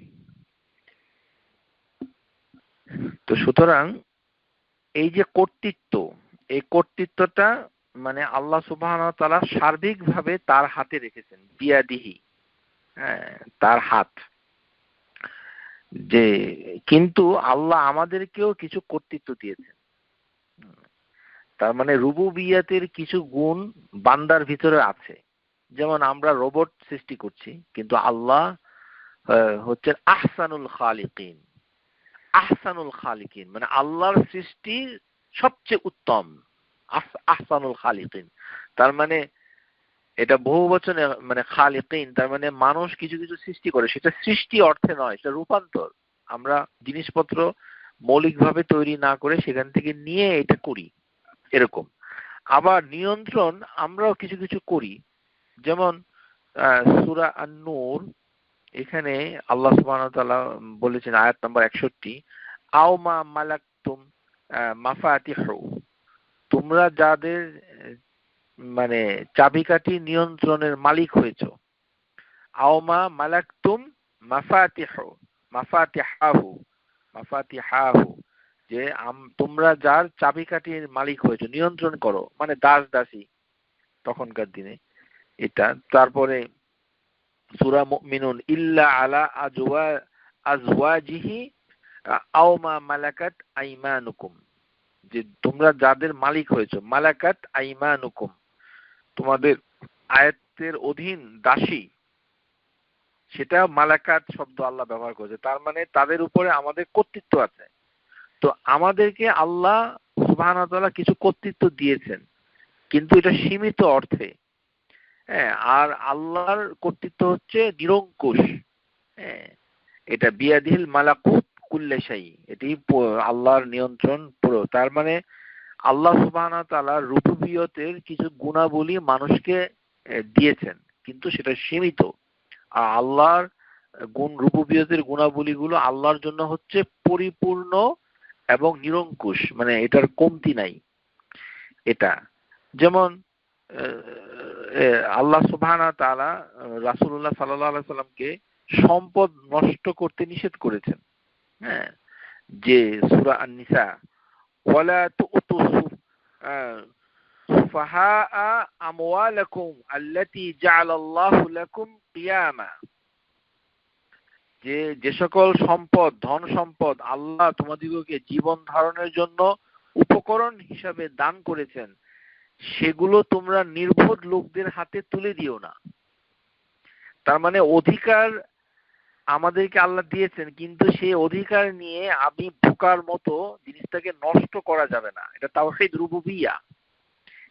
ওয়ালা তুতু সুফাহা, যে মানে ওয়ালা তুতু সুফাহা আমওয়ালাকুম, আমাদের সম্পদগুলো গরিব মানে যারা স্টুপিড এদের কাছে দেওয়া যাবে না। একটা উদাহরণ দিলে বুঝতে পারবেন যে এটা বিষয়টা কি। বাংলাদেশে ওই কোনো বিপদ মুক্তি হলে বাংলাদেশের মিডিয়াতে আছে দুধ দিয়ে গোসল করে। মানে দুধ খেতে পায় না, খাঁটি গরুর দুধের অভাব দেশে, সেই দেশের মানুষ এক বালতি দুধ দিয়ে বাসার সামনে মহিলা এসে, বেগানা মহিলা এসে পুরুষকে গোসল করাচ্ছে। এই ধরনের মানে মানে অশ্লীল কর্মকাণ্ড আমাদের দেশে মুসলমানরা করে। দুধ দিয়ে গোসল করে, এই গরুর দুধ মাথায় ঢেলে দেয়, এক বালতি দুধ মাথায় ঢেলে দেয়। তো দুধ দিয়ে গোসল করার উদ্দেশ্যটা কি? মানে সে বিপদ মুক্তি হয়েছে, মানে দুধের মাধ্যমে সমস্ত পাপ, তারপরে মানে তার দুর্ভাগ্য, এগুলি সব দূর হয়ে যাবে, শুভ গৃহ প্রত্যাবর্তন। বিদেশ থেকে এসেছে, দুধ দিয়ে গোসল করো, পাটা দুধ দিয়ে। তো যেটা আল্লাহ দান করেছেন সম্পদ, সেটাকে নির্বোধ মানুষের কাছে তুলে দেওয়ার একটা উদাহরণ আপনাদেরকে দিলাম। আল্লাহ আজ্জা ওয়া জাল আমাদেরকে রিজিক দিয়েছেন, খাবার দিয়েছেন, দুধ, সেটা পান করার জন্য। ওয়াকুলু ওয়াশরাবু ওয়ালা তুসরিফু, তোমরা খাও, পান করো, অপচয় করো না। এগুলো বাদ দিয়ে দুধের উপরে বিশ্বাস হয়েছে দুধ তাকে বিপদ মুক্ত করবে। তারপরে হাতের ভিতরে আংটি, আংটি দিয়ে মনে করে যে আংটি দিয়ে বিপদ মুক্ত হবে ইত্যাদি। যাই হোক, পরিচালনায় আল্লাহর একত্ব, যে এই যে পরিচালনাটা করছেন, ইউদাব্বিরু, আল্লাহ মিনাস সামায়ে, হেভেন থেকে আল্লাহ সুবহানাহু ওয়া তাআলা পরিচালনা করছেন। আলা লাহুল খালকু ওয়াল আমরু, যেহেতু তিনি সৃষ্টি করেছেন, সুতরাং আদেশ ব্যবস্থাপনার মালিকও তিনি। তাবারাকাল্লাহু রাব্বুল আলামিন। তার মানে এখানেও আল্লাহর সাথে কেউ নাই, আল্লাহর সাথে আল্লাহ একক। এটাতে গন্ডগোল আছে, আমি আপনাদেরকে বুঝাই কেমনে গন্ডগোল, একটু একটু বুঝেন। আমাদের বাংলাদেশে যত বক্তৃতা আপনি শুনেন, একটা কথা ওরা বলে কিন্তু, আল্লাহর দরবারে পেশ করেন, আল্লাহর দরবারে এটা বলেন, আল্লাহর দরবারে চান, আপনি আল্লাহর দরবারে হাত তোলেন। এই যে দরবারে কথাটা বলে, এটা কোথা থেকে আসছে? এটা কোথা থেকে আসে? দরবার শব্দটা মানে হচ্ছে কোর্ট। দরবার একটা ফার্সি শব্দ। ফার্সি আর উর্দু ওয়ালারা আপনার যে তাওহীদ নষ্ট করে দিয়েছে, আজকের ক্লাস থেকে সেটা শিখে যান ভালো করে, তাহলে জীবনে কাজে আসবে। যারা সহিহ আকীদার আলিম, তারাও এই আল্লাহর দরবার দরবার বলতে থাকে। আউযুবিল্লাহি মিনাশ শাইতানির রাজিম। অথচ দরবার বলে কোনো কথা কোরআন হাদিসে নাই, কোথাও নাই। এটা একটা আশ্চর্য, এটা কি বলবো, আল্লাহর দরবারে, আল্লাহর দরবারে। এটা বাংলাদেশে বেশি, কারণ আমাদের কথাগুলোর ভিতরেই শিরিক লুকিয়ে আছে, এটা বুঝতে পারছে না মানুষজন। অথচ আরবি ভাষায় কোন সাহাবী দরবার কথাটা বলতো না, না বলেছেন আল্লাহ রাসূল, না বলেছেন আল্লাহ নিজে, না বলেছেন হাদিস, না বলেছে কোনো মুহাদ্দিস। শুধুমাত্র পাকিস্তান, বাংলাদেশ, ভারত, এই তিন হতভাগা জনগোষ্ঠী, যেহেতু তারা তাওহীদ তাদের মানে ত্রুটিযুক্ত, তারা এটা চালু রেখেছে আল্লাহর দরবারে। কেন বলেছে আমি বলি আপনাদেরকে। দরবারের আরবি হচ্ছে মাহকামা। মাহকামা কোর্ট, কোর্টের আরবি কি? মাহকামা। দরবার মানে হচ্ছে কোর্ট, মানে আদালত, আল্লাহর আদালত। আল্লাহর আদালত বলে কোনো শব্দ কোরআনে নাই, হাদিসে নাই। আদালত কেন বলে, আল্লাহর দরবার কেন বলে? কেননা ওই লোক যে আপনাকে এটা আপনার মুখে তুলে দিয়েছে, সে মনে করে কোর্টে কে থাকে, বিচারক থাকে, আর কে থাকে? উকিল থাকে, আর থাকে সাক্ষী, আর থাকে অপরাধী। এটা হচ্ছে কোর্ট। দুনিয়ার কোর্ট কে মাহকামা বলা হয়। তো কোর্টের ভিতরে কে থাকে? বাদী বিবাদী, হ্যাঁ, মানে অপরাধী আর যার বিরুদ্ধে অভিযোগ আনা হয়েছে তিনি থাকেন, আর তাকে বাঁচানোর জন্য উকিল থাকে, সুপারিশকারী থাকে, সাক্ষী থাকে ইত্যাদি। তার মানে বিচারক একা কোর্ট করতে পারে না, বিচারকের সাথে লোক থাকতে হয়। তো ওই যে মানে ফার্সিওয়ালা আর উর্দুওয়ালা, সে মনে করে যে তার যে মুর্শিদ পীর সাহেব, তার যে শেখ, যার কাছ থেকে সে কোরআন হাদিস শিখে, যেটাই বলেন না কেন, কোরআন শিখেন আর হাদিস শিখেন, আকীদা যদি এরকম হয় যে সে আপনাকে সাফা করবে, বাঁচাবে, এবং সে আল্লাহর কাছে তার অবস্থান নিয়েছে, ওই কারণে সে আল্লাহর দরবারে কথাটা বলে, আর কিছু না। This is the fact. এটা একটা ভয়ঙ্কর কথা। আল্লাহর দরবারে, আপনি আল্লাহর দরবারে চান কেন? আল্লাহর কাছে চান, এই কথাটা বলেন না কেন? আমরা যে রুকিয়া করি, যখন একটা মানুষ অসুস্থ হয়, তখন আমরা আরবিতে কি বলি? আসআলুল্লাহুল আযীম আন ইয়াশফিক। সরাসরি আল্লাহ, আসআলুল্লাহ। আরবি ভাষার অনুবাদ দেখেন, এখানে দরবার আছে? দরবার নাই। আল্লাহ আল আজিম এর কাছে চাচ্ছি আপনাকে আরোগ্য দান করুন। সরাসরি আল্লাহর সাথে সরাসরি সম্পর্ক বান্দার। এখানে দরবার আসলো কোথা থেকে? দরবার আসছে কারণ হলো কি, ওই যে অ্যাডভোকেট লাগবে, যে ওই যে উনি যার বইটা মানে মানে ওই যে লিখে পরকালে তার সন্তুষ্টি কামনা করেছেন, ওই যে তার যে শেখ, হ্যাঁ, উনি যে দাওয়াতি কাজ শুরু করেছেন, ওনার পরিবারের সন্তুষ্টি, তারপরে ওনার অন্য লোকের সন্তুষ্টি, তারপরে চিন্তা করতেছেন যে তার যে শেখ আছে সে আল্লাহর কাছে তার জন্য সুপারিশ করবে। এই সুপারিশের ধারণা যারা করে, তারাই এই কথাটা আমাদের সমাজে চালু করেছে, এবং তাদের ধারণা হচ্ছে যে আল্লাহ আসলে একা বিচার করবে না, ওখানে আল্লাহর নৈকট্য লাভকারী কিছু বান্দা ওই বান্দার মাঝখানে গিয়ে থাকবে। আউযুবিল্লাহি মিনাশ শাইতানির। এই কারণে তারা আল্লাহর দরবার বলে। দরবারের আরেকটা আরবি যদি আপনি চান, সেটা দিওয়ানুল্লাহ। এই শব্দেও কোনো হাদিস নাই, কিছু নাই। কোর্টইয়ার্ড, দিওয়ান, দিওয়ানুল্লাহ মানে কোর্ট রুম, দিওয়ানি আদালত বলে না, এরকম। তো আল্লাহর কাছে আল্লাহর দরবার বলে কিছু নাই। আল্লাহ সরাসরি বান্দার সাথে কমিউনিকেট করে, আপনি কারোর মাধ্যমে করেন না। কিন্তু যখনই আপনি বলছেন আল্লাহর দরবারে এটা চাই, তার মানে আল্লাহ একা ওখানে কিন্তু নাই।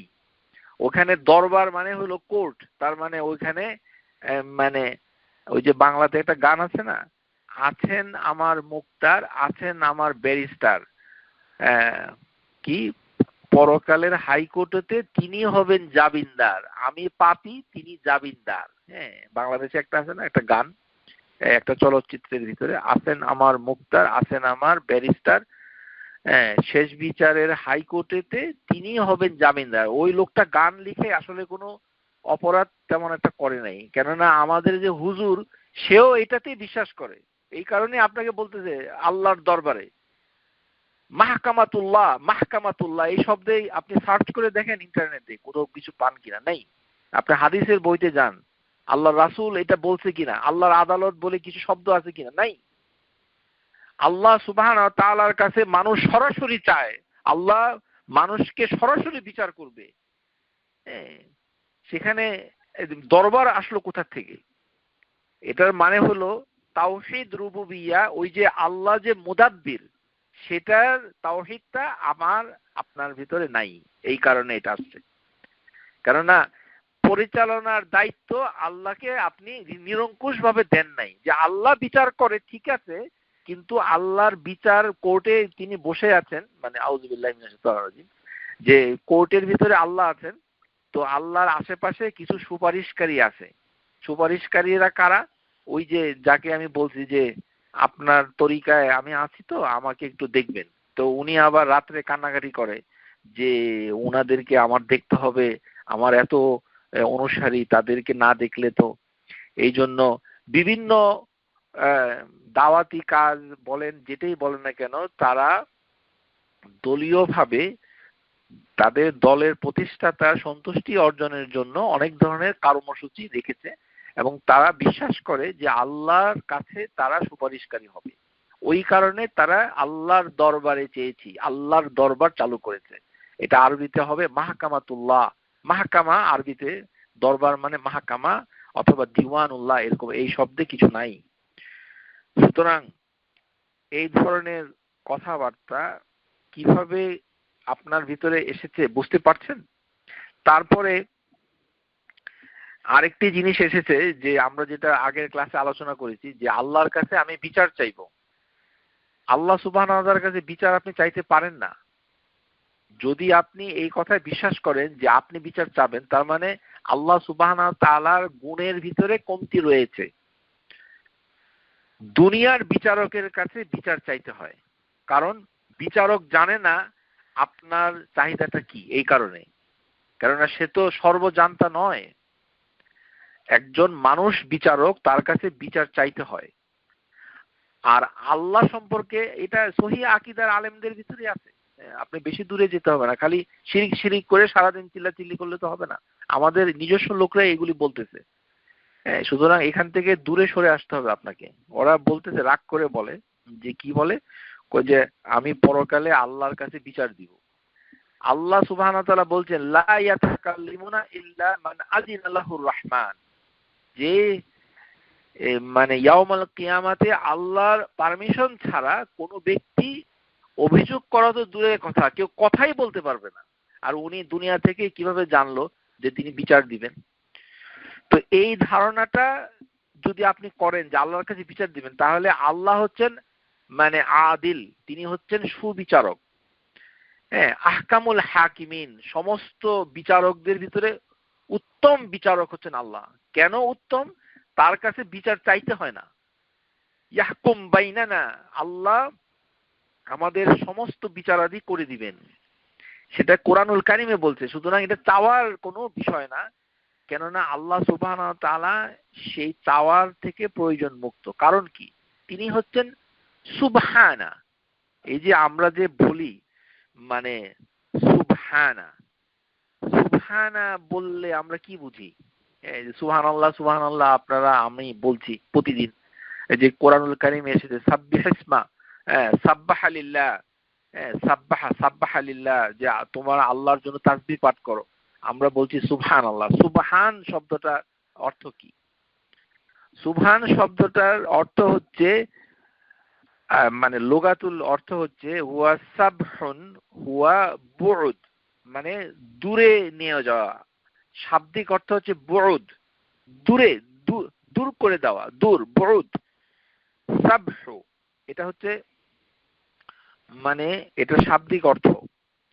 ইয়াকুলুল আল্লামা ইবনুল ফারিস বলছেন, উনি আরবি অভিধানের একজন লেখক, সুবহান মিন কাযা মানে কিছু থেকে, মানে সে সুবহান হয়েছে আইয়ে মা আবআদাহু, মা আবআদাহু মানে কোনো কিছু থেকে দূরে অবস্থান করছে, দূর করে দিচ্ছে।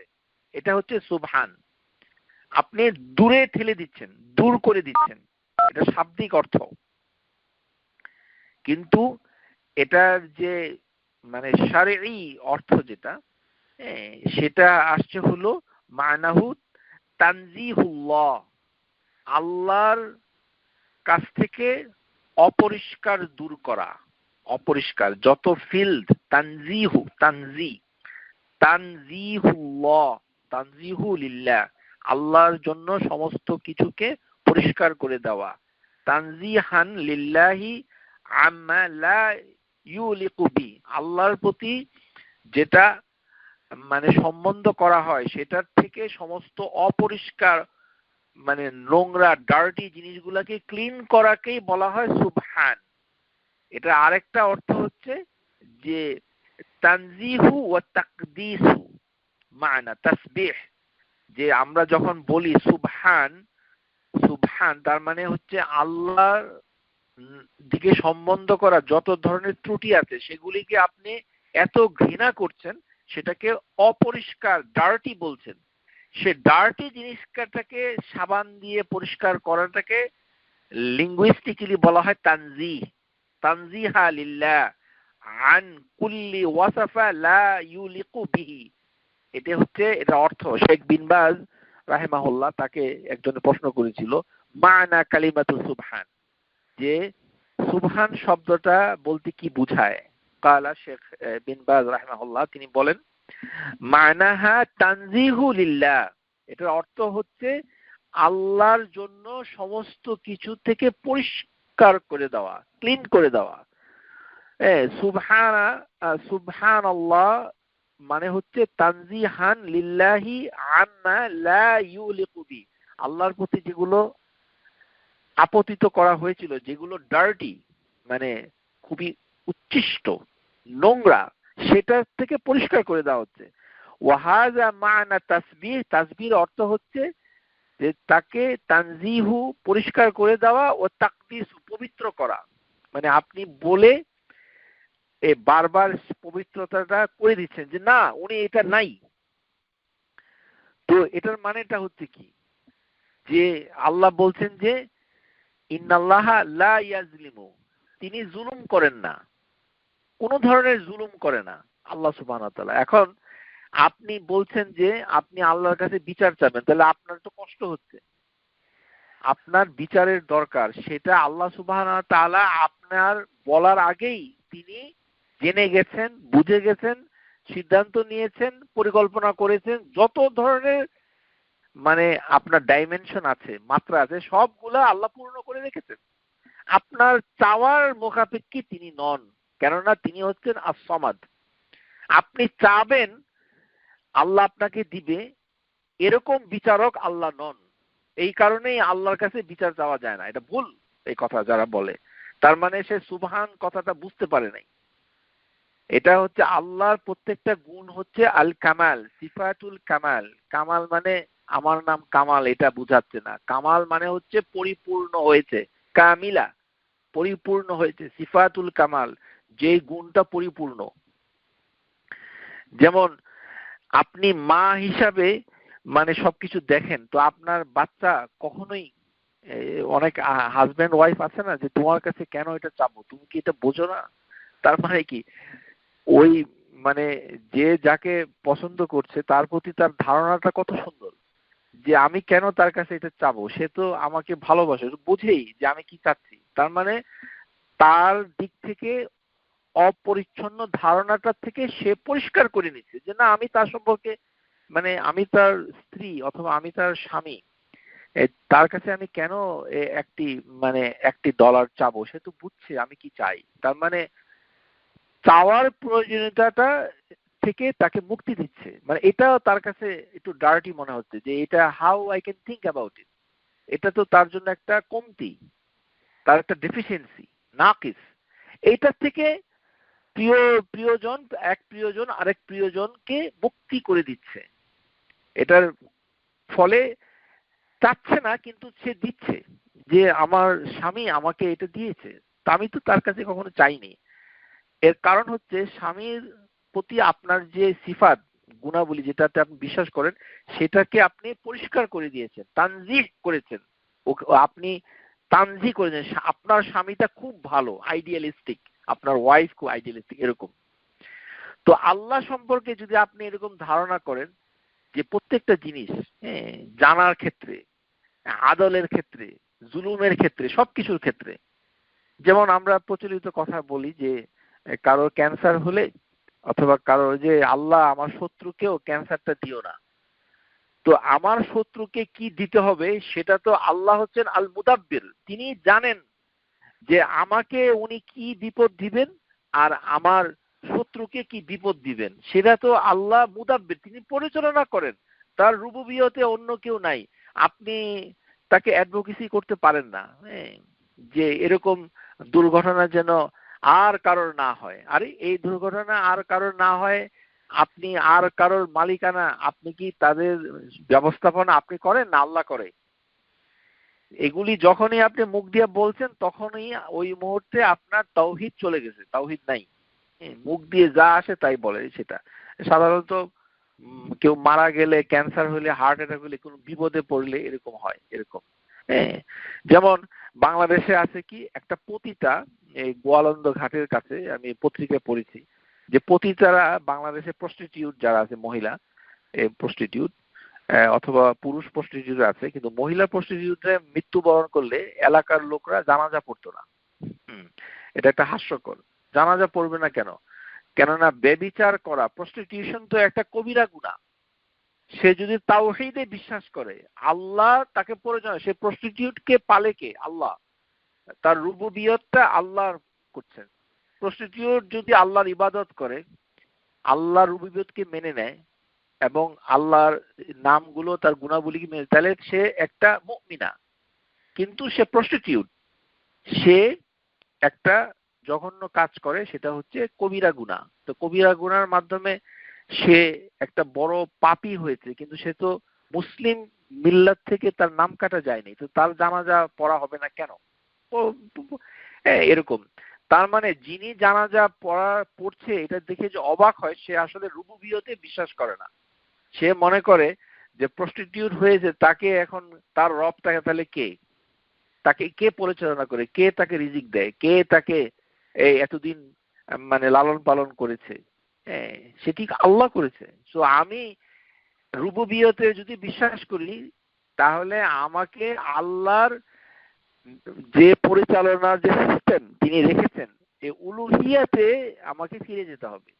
আল্লাহ বলেছেন, তার রাসূল বলেছে যে প্রত্যেক মুসলমান মারা গেলে তার জন্য জানাজা পড়তে হবে।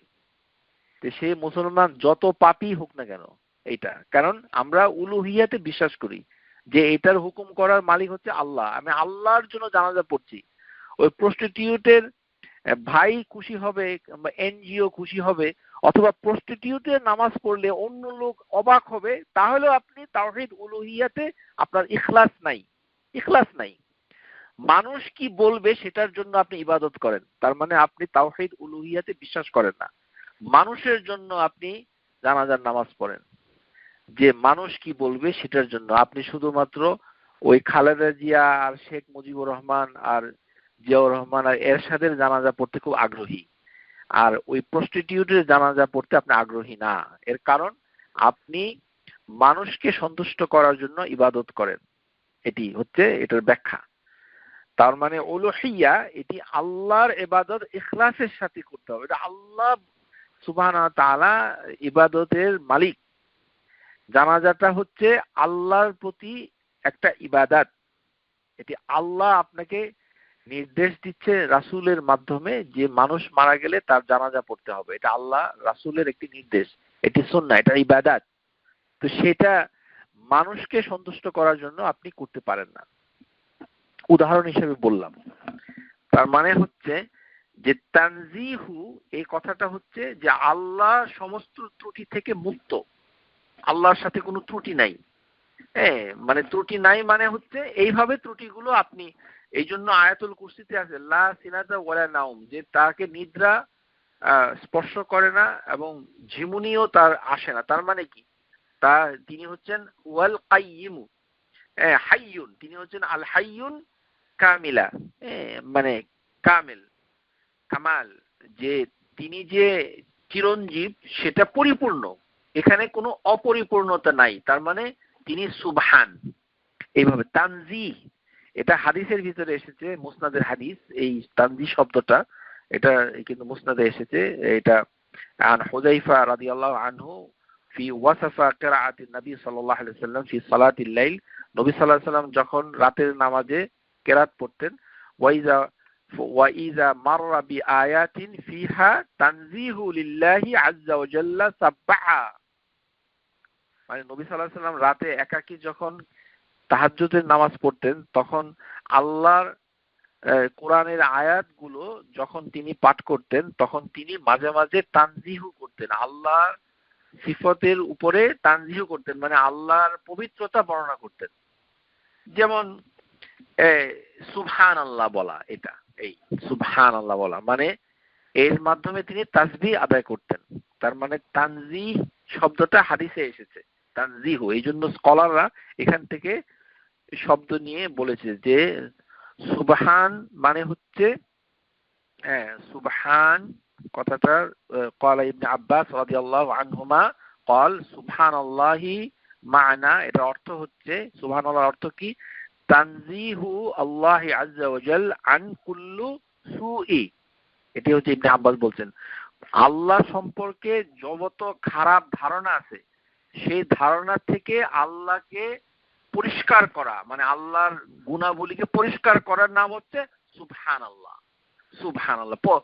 যত ধরনের কমতি আছে আমরা চিন্তা করতে পারছি না, কিন্তু যতগুলো চিন্তা করছে তার ভিতর থেকেও আছে, তো সেই জন্য সুবহানাল্লাহ। এটাই হচ্ছে আপনি বলছেন। কিন্তু এটা আরেকটা অর্থ আছে, সেটা হচ্ছে দূরে সরে যাওয়া, দূর মানে সাঁতার কাটা। সিবাহান শব্দ থেকে এসেছে, তার মানে তাসবিহ যখন আসবে তখন মানুষ বারবার করে দূরে চলে যায়। যেমন সূরা আল মুজাম্মিল, এখানে আয়াত 7 নম্বর, ইন্নালাকা ফিন-নাহারি সাবহান তাওয়িলা, যে ইন্নালাকা নাহার, যে সাবহান তাওয়িলা, এটা দীর্ঘ, যে দিনটা দীর্ঘ হয়। আপনার জন্য দিনটা দীর্ঘ হয়, মানে আপনি দিনের বেলায় কর্মব্যস্ত থাকেন, ঘোরাফেরা করেন, কর্মচঞ্চল থাকেন, মানে এক জায়গায় থাকেন না, দীর্ঘ হয়ে যায়। সাবহান, ইন্নালাকা ফিন-নাহারি সাবহান, এই সাবহান দিয়ে ইঙ্গিত করছে যে দূরে সরে যাচ্ছে, মানে মুভ করছে কন্টিনিউয়াসলি, আপনি কর্মে ব্যস্ত থাকছেন, মানে এক জায়গা থেকে চলে যাচ্ছেন, ডিসপ্লেসমেন্ট হচ্ছে, এটা যদি বুঝেন আর কি। আরেকটা হচ্ছে সূরা আন-নাজিয়াত, এখানে আয়াত নাম্বার হচ্ছে 3, ওয়ান-নাজিয়াতি নাশতা, তারপরে হচ্ছে ওয়াসাবিহাতি সাবহা। তো ওয়াসাবিহাতি সাবহা, এখানেও সাবহা শব্দটা এসেছে, এটার মানে হচ্ছে সাঁতার কেটে যাওয়া, মানে ফেরেশতা যখন মানুষের আল্লাহর দিকে ছুটে যায় তখন তারা দূরে সরে যায়, মানে মানুষের আত্মাটাকে নিয়ে সে দুনিয়া থেকে উপরের দিকে উঠে যাচ্ছে। এই যে উপরের দিকে উঠে যাচ্ছে, এটা দেখতে সাঁতার কাটার মতো, মানে এই যে বাতাস, তারপরে বায়ুমণ্ডল, তারপরে প্ল্যানেট, এই মহাবিশ্ব, এগুলোর অনেক উপরে হচ্ছে হেভেন অব দি দুনিয়া, দুনিয়ার হেভেন, এটা যেটাকে আল্লাহ সুবহানাহু ওয়া তাআলা বলছে আসসামা আদ-দুনিয়া, হাদিসে যেটা এসেছে।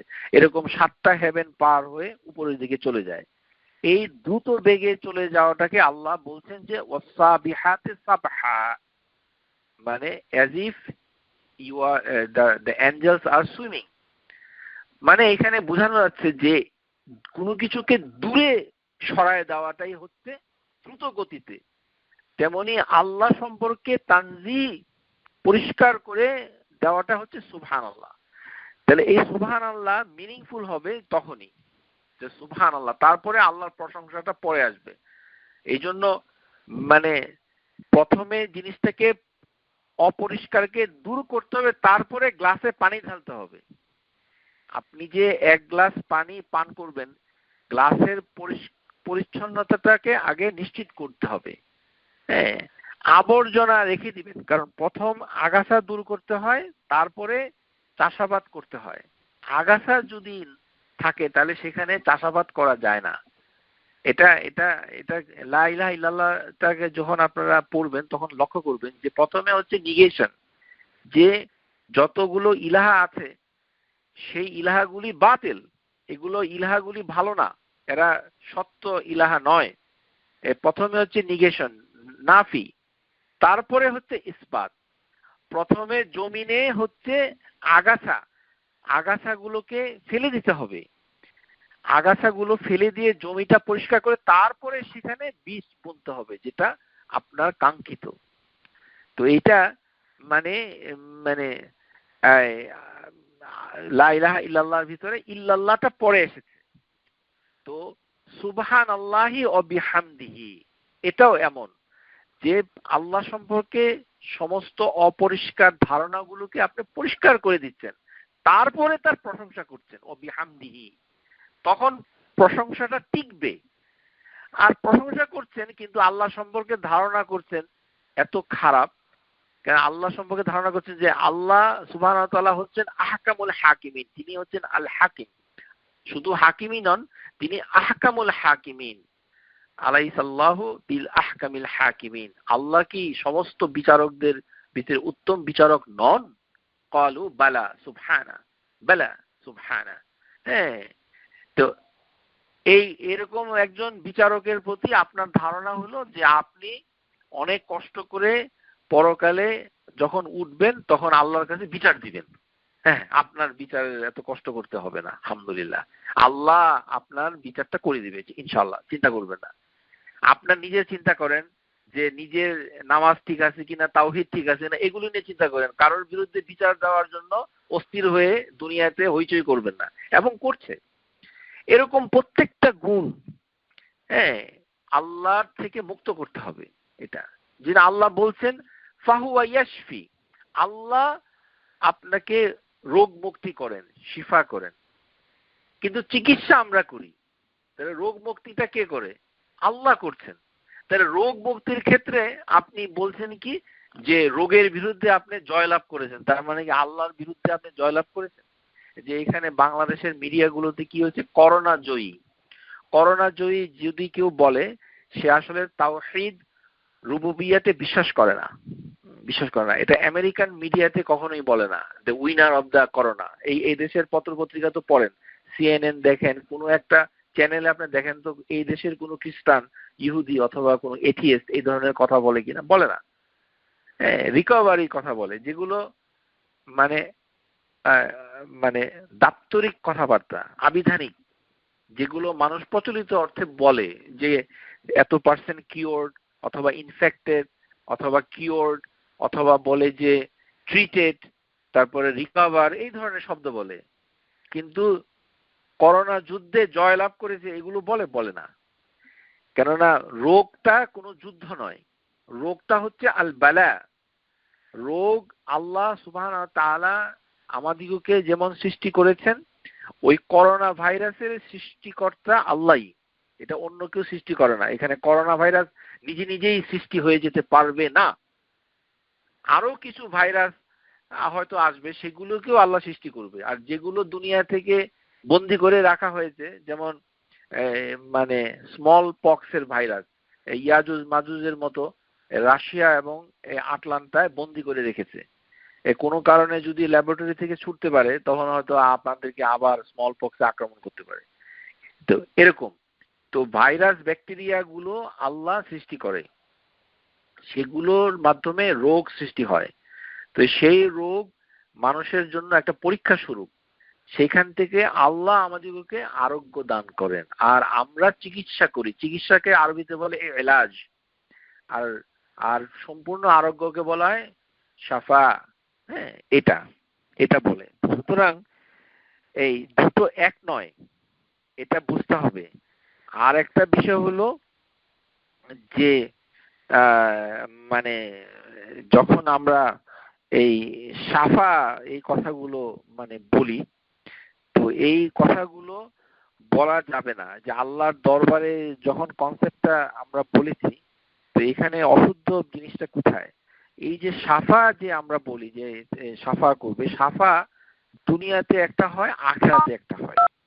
দুনিয়ার সাফাটা মানুষ করতে পারবে, সেটার জন্য আল্লাহর পারমিশন মানে প্রত্যক্ষভাবে দরকার নাই। জানাজার নামাজটা এক ধরনের সাফা, ভালো করে শিখে রাখুন। জানাজার নামাজ যে পড়া হয় এটা কিন্তু সাফা, এটাও এক ধরনের সাফা, এবং এটা খুব ভালো। এই সাফা সবাই পাওয়ার চেষ্টা করবেন। আর সাফাআতু লিল আনাসুন, হ্যাঁ, মানে মানুষের সাফা কি কাদ ইস্তাহাক্কুন নার ফি আন লা ইয়াদখুলুহা, যে সকল মুসলমান দোজকে যাওয়ার জন্য মানে দোজক তার প্রাপ্য। ভালো করে শুনে রাখুন, আমরা যারা আজকে অনুষ্ঠান শুনছি, আমাদের তকদিরে হয়তো অনেকেরই দোজকে যাওয়া আমাদেরকে আল্লাহ সুবহানাহু ওয়া তাআলা শাস্তি দেওয়ার জন্য হয়তোবা লিখে রেখেছেন, অথবা আমাদের কাজের মাধ্যমে আমরা নির্ধারিত হয়ে গেছি। এখন আমাদের বাঁচার উপায় কি? বাঁচার উপায় হচ্ছে, একটা বাঁচার উপায় আছে, সেটা হচ্ছে ওয়াহাযিহি কাদ ইয়াস্তাদিল্লু লাহা বি কাউলি রাসূলিল্লাহ সাল্লাল্লাহু আলাইহি ওয়াসাল্লাম। রাসূলুল্লাহ সাল্লাল্লাহু আলাইহি ওয়াসাল্লামের হাদিসের ভিতরে একটা উপায় তিনি বলে দিয়েছেন। সেটা কি?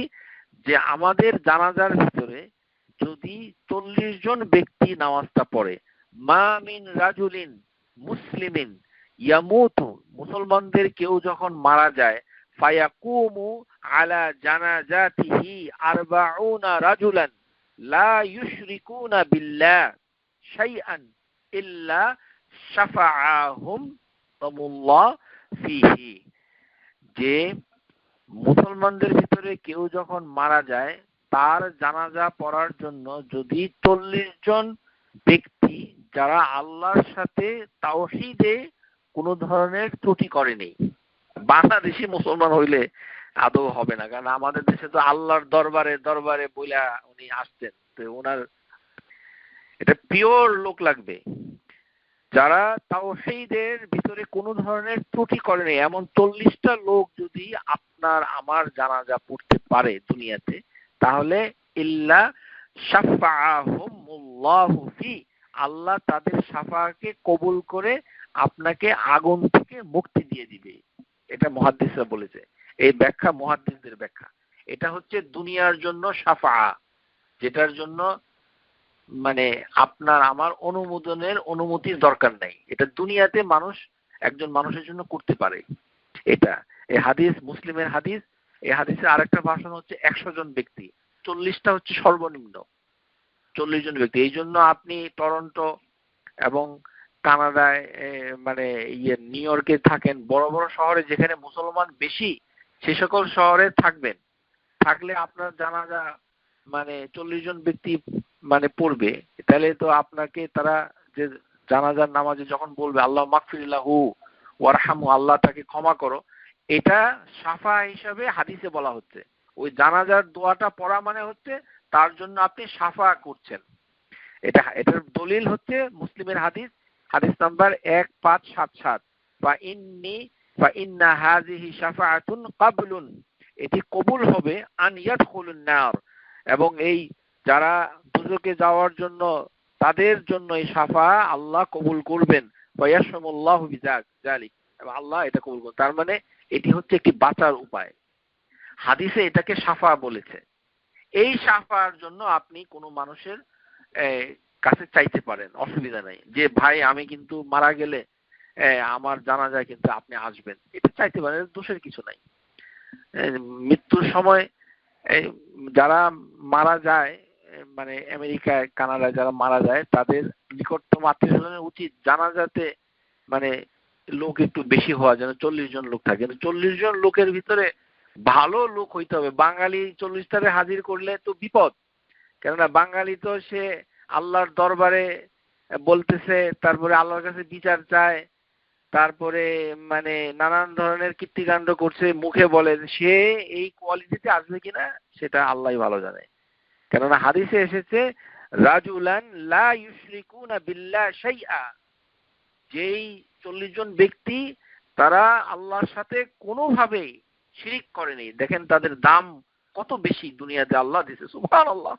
একজন মানুষ যদি তাওহীদে বিশ্বাস করে, এটা এত দাম। আর আমার দেশের লোকরা শুনতে চায় না, কিভাবে তাওহীদ রুবুবিয়্যাহ, তাওহীদ উলুহিয়্যাহ, আসমা ও সিফাত শুনতে চায় না। যদি আপনি এগুলোতে বিশ্বাস করেন সঠিকভাবে, তখন আপনার একটা দোয়া আরেকটা মানুষের জন্য মুক্তির কারণ হয়ে যাবে, সুবহানাল্লাহ বিহামদিহি। আর পরকালে যে শাফাআতটা হবে সেটার জন্য উকিল ধরতে হবে না, কেননা সেটা সরাসরি বান্দা আল্লাহর সাথে কথা বলবে। হাদিসের ভিতরে এসেছে একজন মুসলমান আরেকজন মুসলমানের জন্য আল্লাহর কাছে কোনো মাধ্যম ছাড়াই বলবে, রাব্বানা কানু ইয়াসুমুনা মাআনা, হে আমাদের রব, এই লোকগুলো, এটা বহু বচনে এসেছে কিন্তু এক বচনেও হবে ইত্যাদি, রাব্বানা কানু ইয়াসুমুনা মাআনা, এরা আমাদের সাথে রোজা রেখেছে, ইউসাল্লুনা ইয়াহুজ্জুনা, ইউসাল্লুনা, তারা আমাদের সাথে নামাজ পড়েছে। ফায়াকুল লাহুম, আল্লাহ তাদেরকে বলবে, আখরিজু মান আরাফতুম, তোমরা তাদেরকে বের করে নিয়ে আসো দোজখ থেকে, যদি তোমরা তাদেরকে চিনতে পারো। এই হাদিস মুসলিমের হাদিস, 269 নম্বর হাদিস। এই হাদিস দিয়ে প্রমাণ হচ্ছে যে নামাজ পড়ে রোজা রেখে জাহান্নামে যেতে হবে। আলিয়াযুবিল্লাহ। এই হাদিসে প্রমাণ দিচ্ছে যে ওই লোকগুলো নামাজ পড়েছে কিন্তু জাহান্নামে গেছে, ওই লোকগুলো হজ করেছে কিন্তু জাহান্নামে গেছে, ওই লোকগুলো রোজা রেখেছে কিন্তু জাহান্নামে গেছে। তার মানে বোঝা যাচ্ছে প্রিয় শ্রোতা যারা শুনছেন, নামাজ পড়া সত্ত্বেও জাহান্নামে মানুষ যাবে, হজ করা সত্ত্বেও তারা জাহান্নামে যাবে, রোজা রাখা সত্ত্বেও তারা জাহান্নামে যাবে। এবং এটার দলিল মুসলিমের হাদিস, এবং এই হাদিস সত্য। নবী সাল্লাল্লাহু আলাইহি সাল্লাম বলেছেন, এটা মিথ্যা হতে পারে না।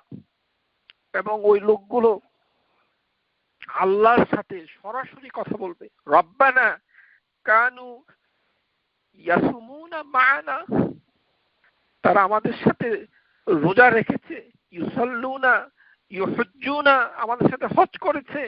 ফায়াকুল লাহুম, আল্লাহ তখন তাদেরকে বলবে, আখরিজু মিন আরাফতুম, যদি তোমরা তাদেরকে চিনতে পারো দোজখ থেকে বের করে নিয়ে আসো।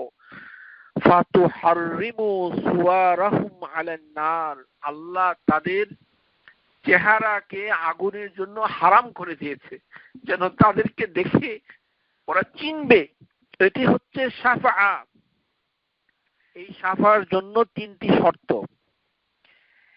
একটি শর্ত হচ্ছে যিনি যার জন্য এই শর্তটা করবেন সেই শর্ত করার অনুমতি প্রাপ্ত হইতে হবে। রেদা আল্লাহু মানে আনাল মাশফুউ লাহু, Allah must approve the one for whom intercession is made, Allah তার উপর সন্তুষ্ট হতে হবে।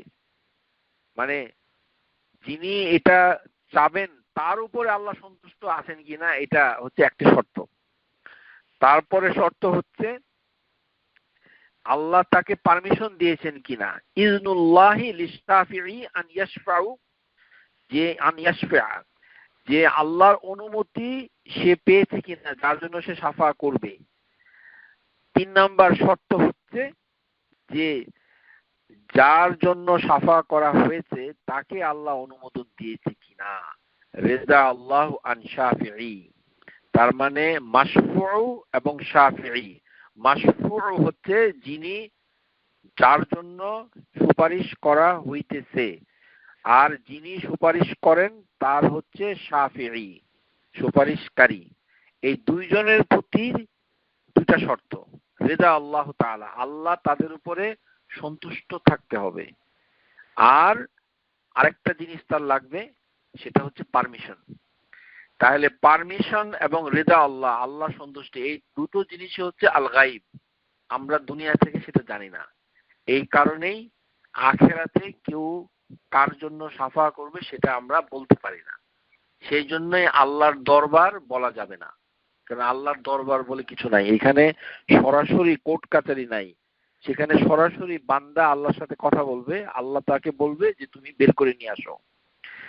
যখন আল্লাহ বলবে ফায়াকুলুল্লাহ আযজা ওয়া জাল্লা, আল্লাহ বলবেন শাফাআতিল মালাইকা, ফেরেশতাদের শাফা শেষ হয়েছে, শাফাআতুন নবিয়ুন, নবীদের শাফা হয়ে গেছে। হ্যাঁ, নবীরাও শাফা করবে। নবীদের শাফা চাওয়ার জন্য মদিনাতে গিয়ে রাসূলের কবরের কাছে গিয়ে আল্লাহ রাসূলের কাছে শাফা চাওয়া যাবে না। এটি আল্লাহর কাছে চাইতে হবে, আল্লাহর কাছে চাইতে হবে। আল্লাহ সুবহানাহু ওয়া তাআলা, এটা কবরের কাছে গিয়ে চাওয়ার বিষয় নয়। এটা মানে শাফাটা আসলে কে পাবে, যে লা ইলাহা ইল্লাল্লাহ শর্তগুলো মেনেছে জেনেছে। হাদিস হচ্ছে এটা দলিল, বুখারীর হাদিস 97, যে আবু হুরায়রা রাদিয়াল্লাহু তাআলা আনহু তিনি একবার রাসূলকে এমন একটা প্রশ্ন করলেন, আল্লাহ রাসূল তার প্রশ্ন শুনে, মানে আবু হুরায়রার এই প্রশ্নটা শুনে আল্লাহ রাসূল এত খুশি হলেন যে তুমি এই প্রশ্নটা কেমনে করলা, তুমি কিভাবে এই প্রশ্নটা করেছো। ইয়া রাসূলুল্লাহ মান আসআদু নাস ইয়াশফাআতিক ইয়াউমাল কিয়ামাহ, হে আল্লাহ রাসূল আপনার শাফা কিয়ামতের দিনে কে সৌভাগ্যবান, কে আপনার শাফা পাবে। আমরা তো সবাই নবীর শাফা চাই কিনা, চাই, কিন্তু সেই সৌভাগ্যবতী কে হবে। এই প্রশ্নটা শুনে আল্লাহ রাসূল প্রশ্নটা এত গুরুত্বপূর্ণ যে প্রশ্নের প্রশংসা তিনি করেছেন। সুবহানাল্লাহ। ক্বালা রাসূলুল্লাহ সাল্লাল্লাহু আলাইহি ওয়াসাল্লাম লাকাদ জানানতু ইয়া আবা হুরায়রা আন লা ইউসআলানি আন হাযাল হাদিস আহাদুন আউয়ালুন মিনকা লিমা রাআইতু মিন হিরসাক আলাল হাদিস, যে তোমার পূর্বে কোনো ব্যক্তি আমার কাছে এই প্রশ্ন জিজ্ঞাসা করেনি, এই হাদিস আমার কাছে জিজ্ঞাসা করেনি। হে আবু হুরায়রা, তুমি একমাত্র ব্যক্তি যে এই কথাটা আমার কাছে জিজ্ঞাসা করেছো যে মানুষের ভিতরে আসআদুন নাস বিশাফাআতিহি ইয়াউমাল কিয়ামা, আমার শাফা নিয়ে কে ধন্য হবে কিয়ামতের দিনে। ক্বালা রাসূলুল্লাহ সাল্লাল্লাহু আলাইহি ওয়াসাল্লাম, নবী সাল্লাল্লাহু আলাইহি ওয়াসাল্লাম বলেন, মান ক্বালা লা ইলাহা ইল্লাল্লাহ খালিসান মিন কলবিহি আও নাফসিহি, যে ব্যক্তি লা ইলাহা ইল্লাল্লাহটাকে খালিসান মিন কলবিহি, তার মানে কি বুঝতে হবে লা ইলাহা ইল্লাল্লাহর যে 9টা শর্ত আছে সেটা বুঝে, বাংলাদেশের তরিকা না লা ইলাহা ইল্লাল্লাহ বলতেছে স্লোগানের মতো, এটা বুঝতে হবে। কেননা কলবিহি আও নাফসিহি, আন্ডারস্ট্যান্ডিং এর সাথে যে লা ইলাহা ইল্লাল্লাহটা বলেছে তাকে আল্লাহ রাসূল সাহায্য করবে। তার মানে নবী সাল্লাল্লাহু আলাইহি সাল্লাম এটা বলেন নাই যে যে ব্যক্তি ঘন ঘন আমার কবর জিয়ারত করবে তাকে আমি শাফা করব, এটা বলেন নাই। তিনি বলেছেন যে লা ইলাহা ইল্লাল্লাহ যে ব্যক্তি বলবে মুখলিসান আর মিনাল কলবিহি মিন কলবিহি আও নাফসিহি, তার মানে সে শাফাটা পাবে। তাহলে আমরা তাওহীদের গুরুত্বটা এমন ভাবে বুঝতে পারলাম যে দরবার বলা যাবে না, আল্লাহর দরবার, কারণ আল্লাহর দরবার বললেই কোর্ট, আর এই শব্দটা ফার্সি, এটার ইংরেজি হচ্ছে কোর্ট, আরবি হচ্ছে মাহকামা। তার মানে দরবার মানে হচ্ছে অন্য কারোর প্রেজেন্স তারা ইঙ্গিত করছে।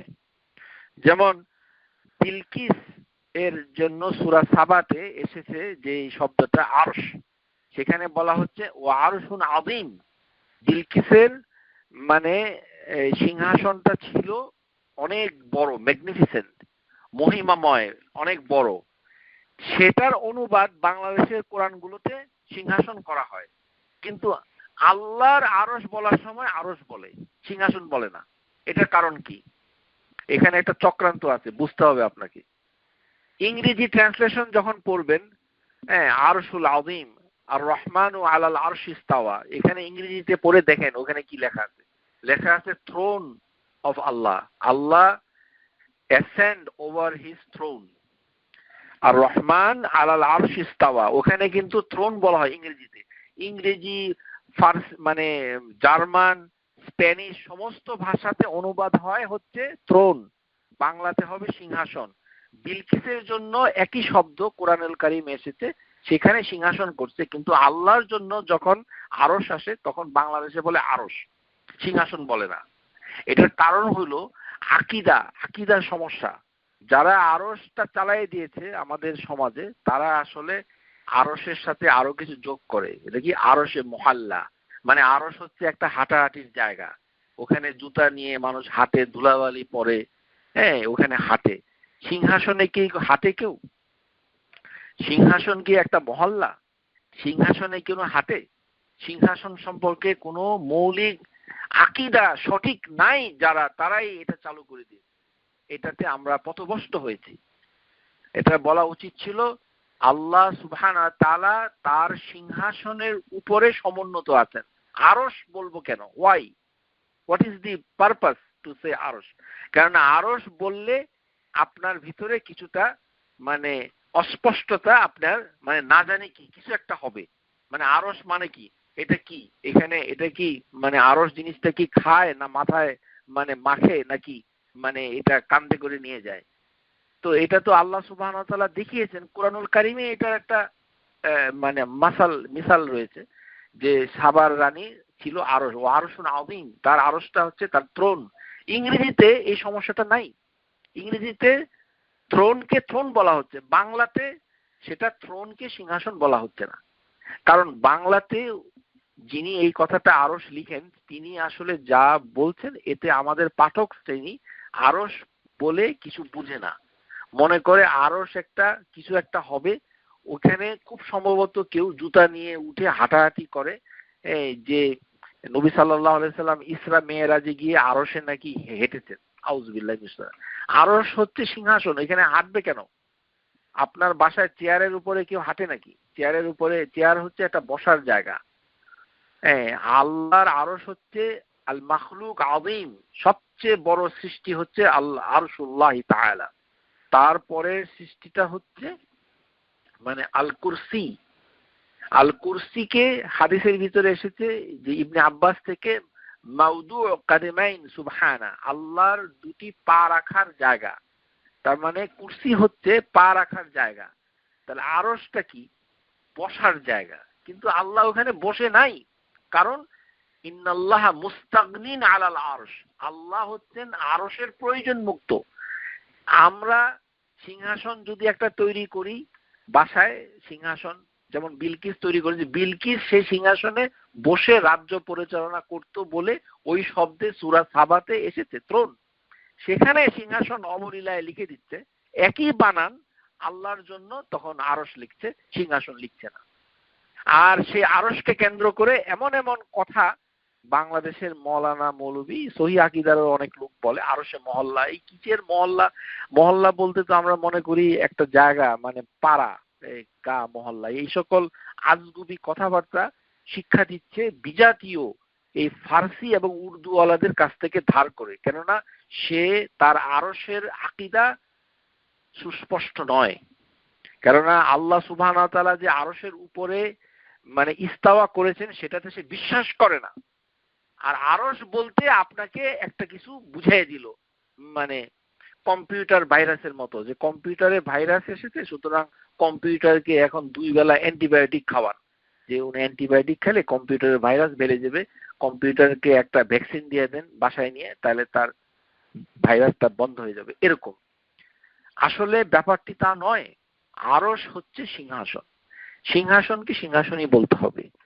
ইস্তাওয়া হচ্ছে যে আল্লাহর একটি মানে গুণ, তিনি ইস্তাওয়া হয়েছেন, যে আল্লাহ সুবহানাহু ওয়া তাআলা তিনি ইস্তাওয়া আলাল আরশ, আর রহমান আলাল আরশ ইস্তাওয়া, তিনি মানে ইস্তাওয়া, ইস্তাওয়া হচ্ছে সমুন্নত হয়েছেন, উপরে উঠেছেন। এই এই হচ্ছে এটার ব্যবহার আরবি ভাষায়। কিন্তু মানুষের ইস্তাওয়া আর আল্লাহর ইস্তাওয়া এক নয়। মানুষ যখন ইস্তাওয়া করে তখন সেটার উপরে সে চড়ে বসে। এটার প্রমাণ হচ্ছে সূরা আয-যুখরুফ আয়াত নাম্বার 12 থেকে 14, ওয়া জাআলা লাকুম মিনাল ফুলকি ওয়াল আনআমি মা তারকাবুনা লিতাস্তাউ আলা যুহুরিহি। তোমরা যখন নৌকা এবং চতুষ্পদ জন্তুর উপরে তোমরা কি করো? তারকাবুনা, তোমরা নৌকাতে আরোহণ করো, আর কি করো? লিতাস্তাউ,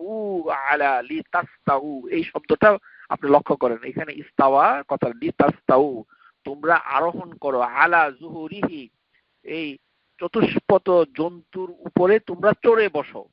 লিতাস্তাউ আলা যুহুরিহি সুম্মা তাযকুরু নি'মাতা রাব্বিকুম, তার ইজা ইস্তাওয়াইতুম আলাইহি ওয়া তাকুলু সুবহানাল্লাযী সাখখারা লানা হাযা ওয়া মা কুন্না লাহু মুকরিনিন ওয়া ইন্না ইলা রাব্বিনা লামুনকালিবুন। সূরা আয-যুখরুফ আয়াত নাম্বার 12 থেকে 14। এখানে ইস্তাওয়া শব্দটা 2 বার এসেছে, লিতাস্তাউ আলা যুহুরিহিম। আরেকবার বলা হয়েছে যে মানে ইজা ইস্তাওয়াইতুম আলাইহি, যখন তোমরা যানবাহনে আরোহণ করো।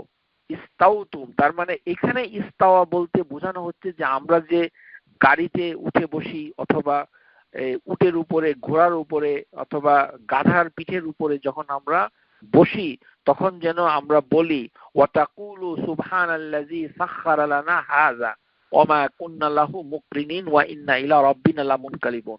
সুতরাং ইস্তাওয়া শব্দটা আল্লাহ সুবহানাহু ওয়া তাআলা আমাদের জন্য ব্যবহার করেছেন, এবং এটার অর্থ সুস্পষ্ট, অস্পষ্ট না। এটা এমন না যে মানে রকেট সায়েন্স আপনি বুঝতে পারছেন না, এটা বুঝিয়ে দিয়েছে যে ইস্তাওয়া মানে হচ্ছে কোনো কিছুতে অ্যাসেন্ড হওয়া, বোর্ড ইন হওয়া, বোর্ড, আপনি বোর্ডেড হলেন, প্লেনের ভিতরে বোর্ড হলেন, তার মানে একই শব্দে আল্লাহ বলছেন আর রহমান ও আলাল আরশি ইস্তাওয়া। আল্লাহ হচ্ছেন আর রহমান, তিনি আরশের উপরে। এখানে হচ্ছে আলা, আলা মানে হচ্ছে এটার উপরে, তার মানে ফাওকাল আরশ। ওহুয়াল কিতাব, আল্লাহর কাছে একটি কিতাব রয়েছে যেটা হাদিসের ভিতরে এসেছে ফাওকাল আরশ, আরশের উপরে। ইনদাহু, আল্লাহর কাছে আছে ফাওকাল আরশ, আরশের উপরে। তার মানে আল্লাহ হচ্ছেন ফাওকাল আরশ, আরশের উপরে। কারণ আরশ হচ্ছে সিংহাসন, এই সিংহাসনে বসার প্রয়োজনীয়তা আল্লাহর নাই। তিনি সৃষ্টি করেছেন, তিনি যে শক্তিশালী আল কাদির, তিনি যে হচ্ছেন আল আজিম, মনে শক্তিতে যেরকম মহিয়ান, মানে মানে তার শক্তির কোনো তুলনা নাই।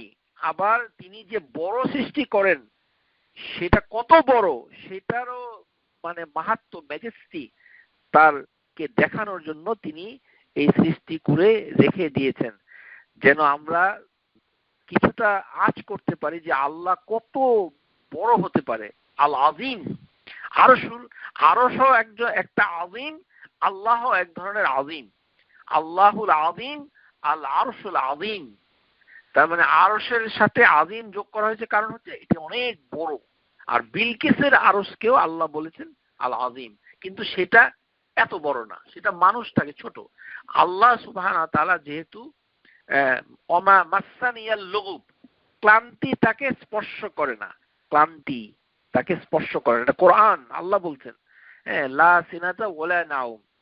তো ক্লান্তি, তন্দ্রা কোনো কিছুই আল্লাহকে স্পর্শ করে না। যেহেতু স্পর্শ করে না, সেই জন্য তার বিশ্রাম নেওয়ার কোনো প্রশ্নই উঠে না।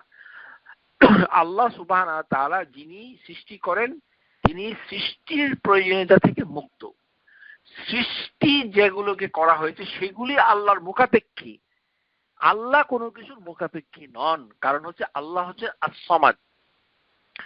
এটাকে ব্যবস্থাপনা, রক্ষণাবেক্ষণ করার জন্য তার যে সমস্ত উপাদান, তার মেইনটেনেন্স, এগুলো করার জন্য যে ধরনের আসবাব দরকার রয়েছে, সেগুলি আল্লাহর প্রতি মুখাপেক্ষী। আল্লাহ কোনো কিছুর মুখাপেক্ষী নন, আস-সামাদ।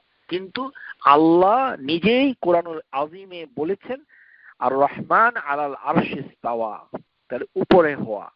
তার মানে এই ইস্তাওয়া শব্দটা কোরআন দ্বারাই সুস্পষ্ট হয়ে আমাদের কাছে এসেছে যে এটি উপরে উঠা। এটাতে আপনি ভুল কোনো ব্যাখ্যা করতে পারবেন না। কিন্তু আল্লাহর ওঠা আর মানুষের ওঠার ভিতরে পার্থক্য রয়েছে। এই জন্য আপনি যেটাকে অস্বীকারও করতে পারবেন। আল্লাহ বলেছেন সূরা নাহল আয়াত নাম্বার ৭৪, ফালা তাদরিবু লিল্লাহি আমসালা, তোমরা আল্লাহর জন্য কোনো দৃষ্টান্ত পেশ করো না যে আল্লাহর মতো আমরা যেভাবে গাড়িতে উঠি আল্লাহ সেভাবে আরশে উঠেছেন, এরকম বলা যাবে না। ফালা তাদরিবু লিল্লাহি আমসালা, আল্লাহর জন্য দৃষ্টান্ত পেশ করো না। আর কি করো না, যে আল্লাহ সম্পর্কে যে জ্ঞান নাই সেই জ্ঞান না থাকাতে অনুমান দিয়ে পরিচালিত হইও না। ওয়ালা তাকফু মা লাইসা লাকা বিহি ইলমুন, যেই বিষয়ে তোমার কোনো জ্ঞান নেই সেই বিষয়ে তুমি অনুমান করে কোনো কথা বলো না। যেমন অনুমান করে বলছে যে দুনিয়াতে যেহেতু মানুষ বিচার চায়, যেমন বাংলাদেশের মানুষ এই হাসিনার কাছে বিচার চায়, কিন্তু হাসিনা কারোর বিচারই করে না, তিনি অন্য কাজে ব্যস্ত থাকেন সব সময়। এই জন্য বাংলাদেশে এখন প্রচন্ড সমস্যা হচ্ছে জনগণের ভিতরে।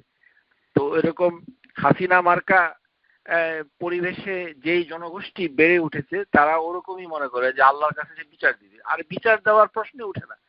আল্লাহ সুবহানাহু ওয়া তাআলা আপনার কাছে আপনার বিচার করে দিবেন ইনশাআল্লাহ। শুধু বিচারই করবেন না, আপনার যাবতীয় সমস্যা, মানে আপনার যত ধরনের প্রশ্ন এবং যত ধরনের দ্বন্দ্ব রয়েছে সবকিছু সমাধান তিনি করবেন। কারণ তিনি হচ্ছেন মুদাব্বির, তিনি আমাদের রব।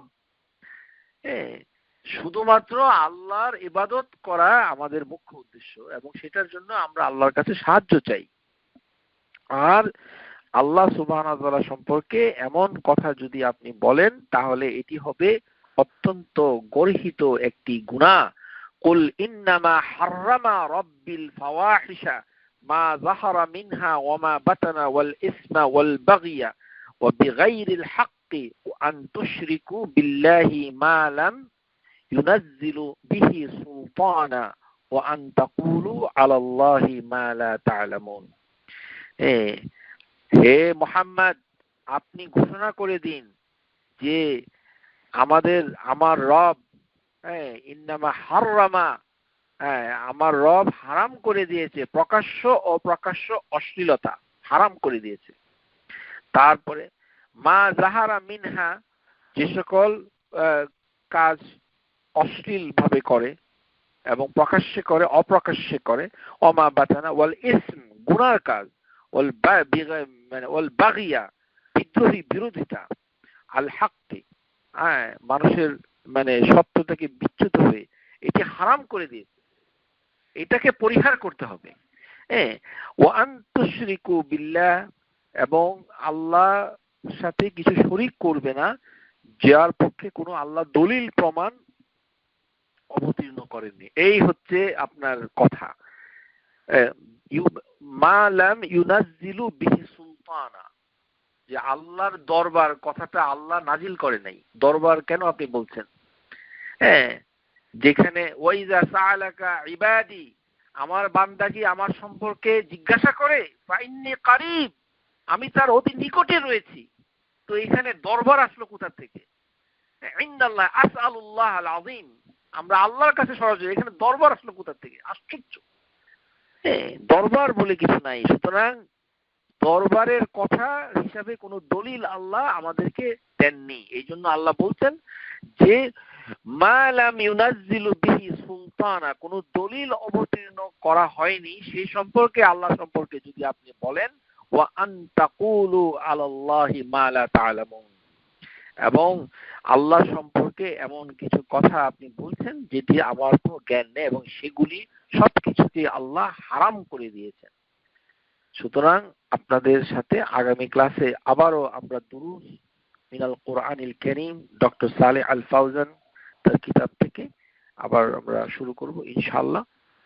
সবাই ভালো, আল্লাহর রহমতে ভালো থাকুন, সুস্থ থাকুন। আসসালামু আলাইকুম ওয়া রাহমাতুল্লাহি ওয়া বারাকাতুহু। Subscribe to our YouTube channel, Know Tawhid First, and press the bell icon to get new video notifications.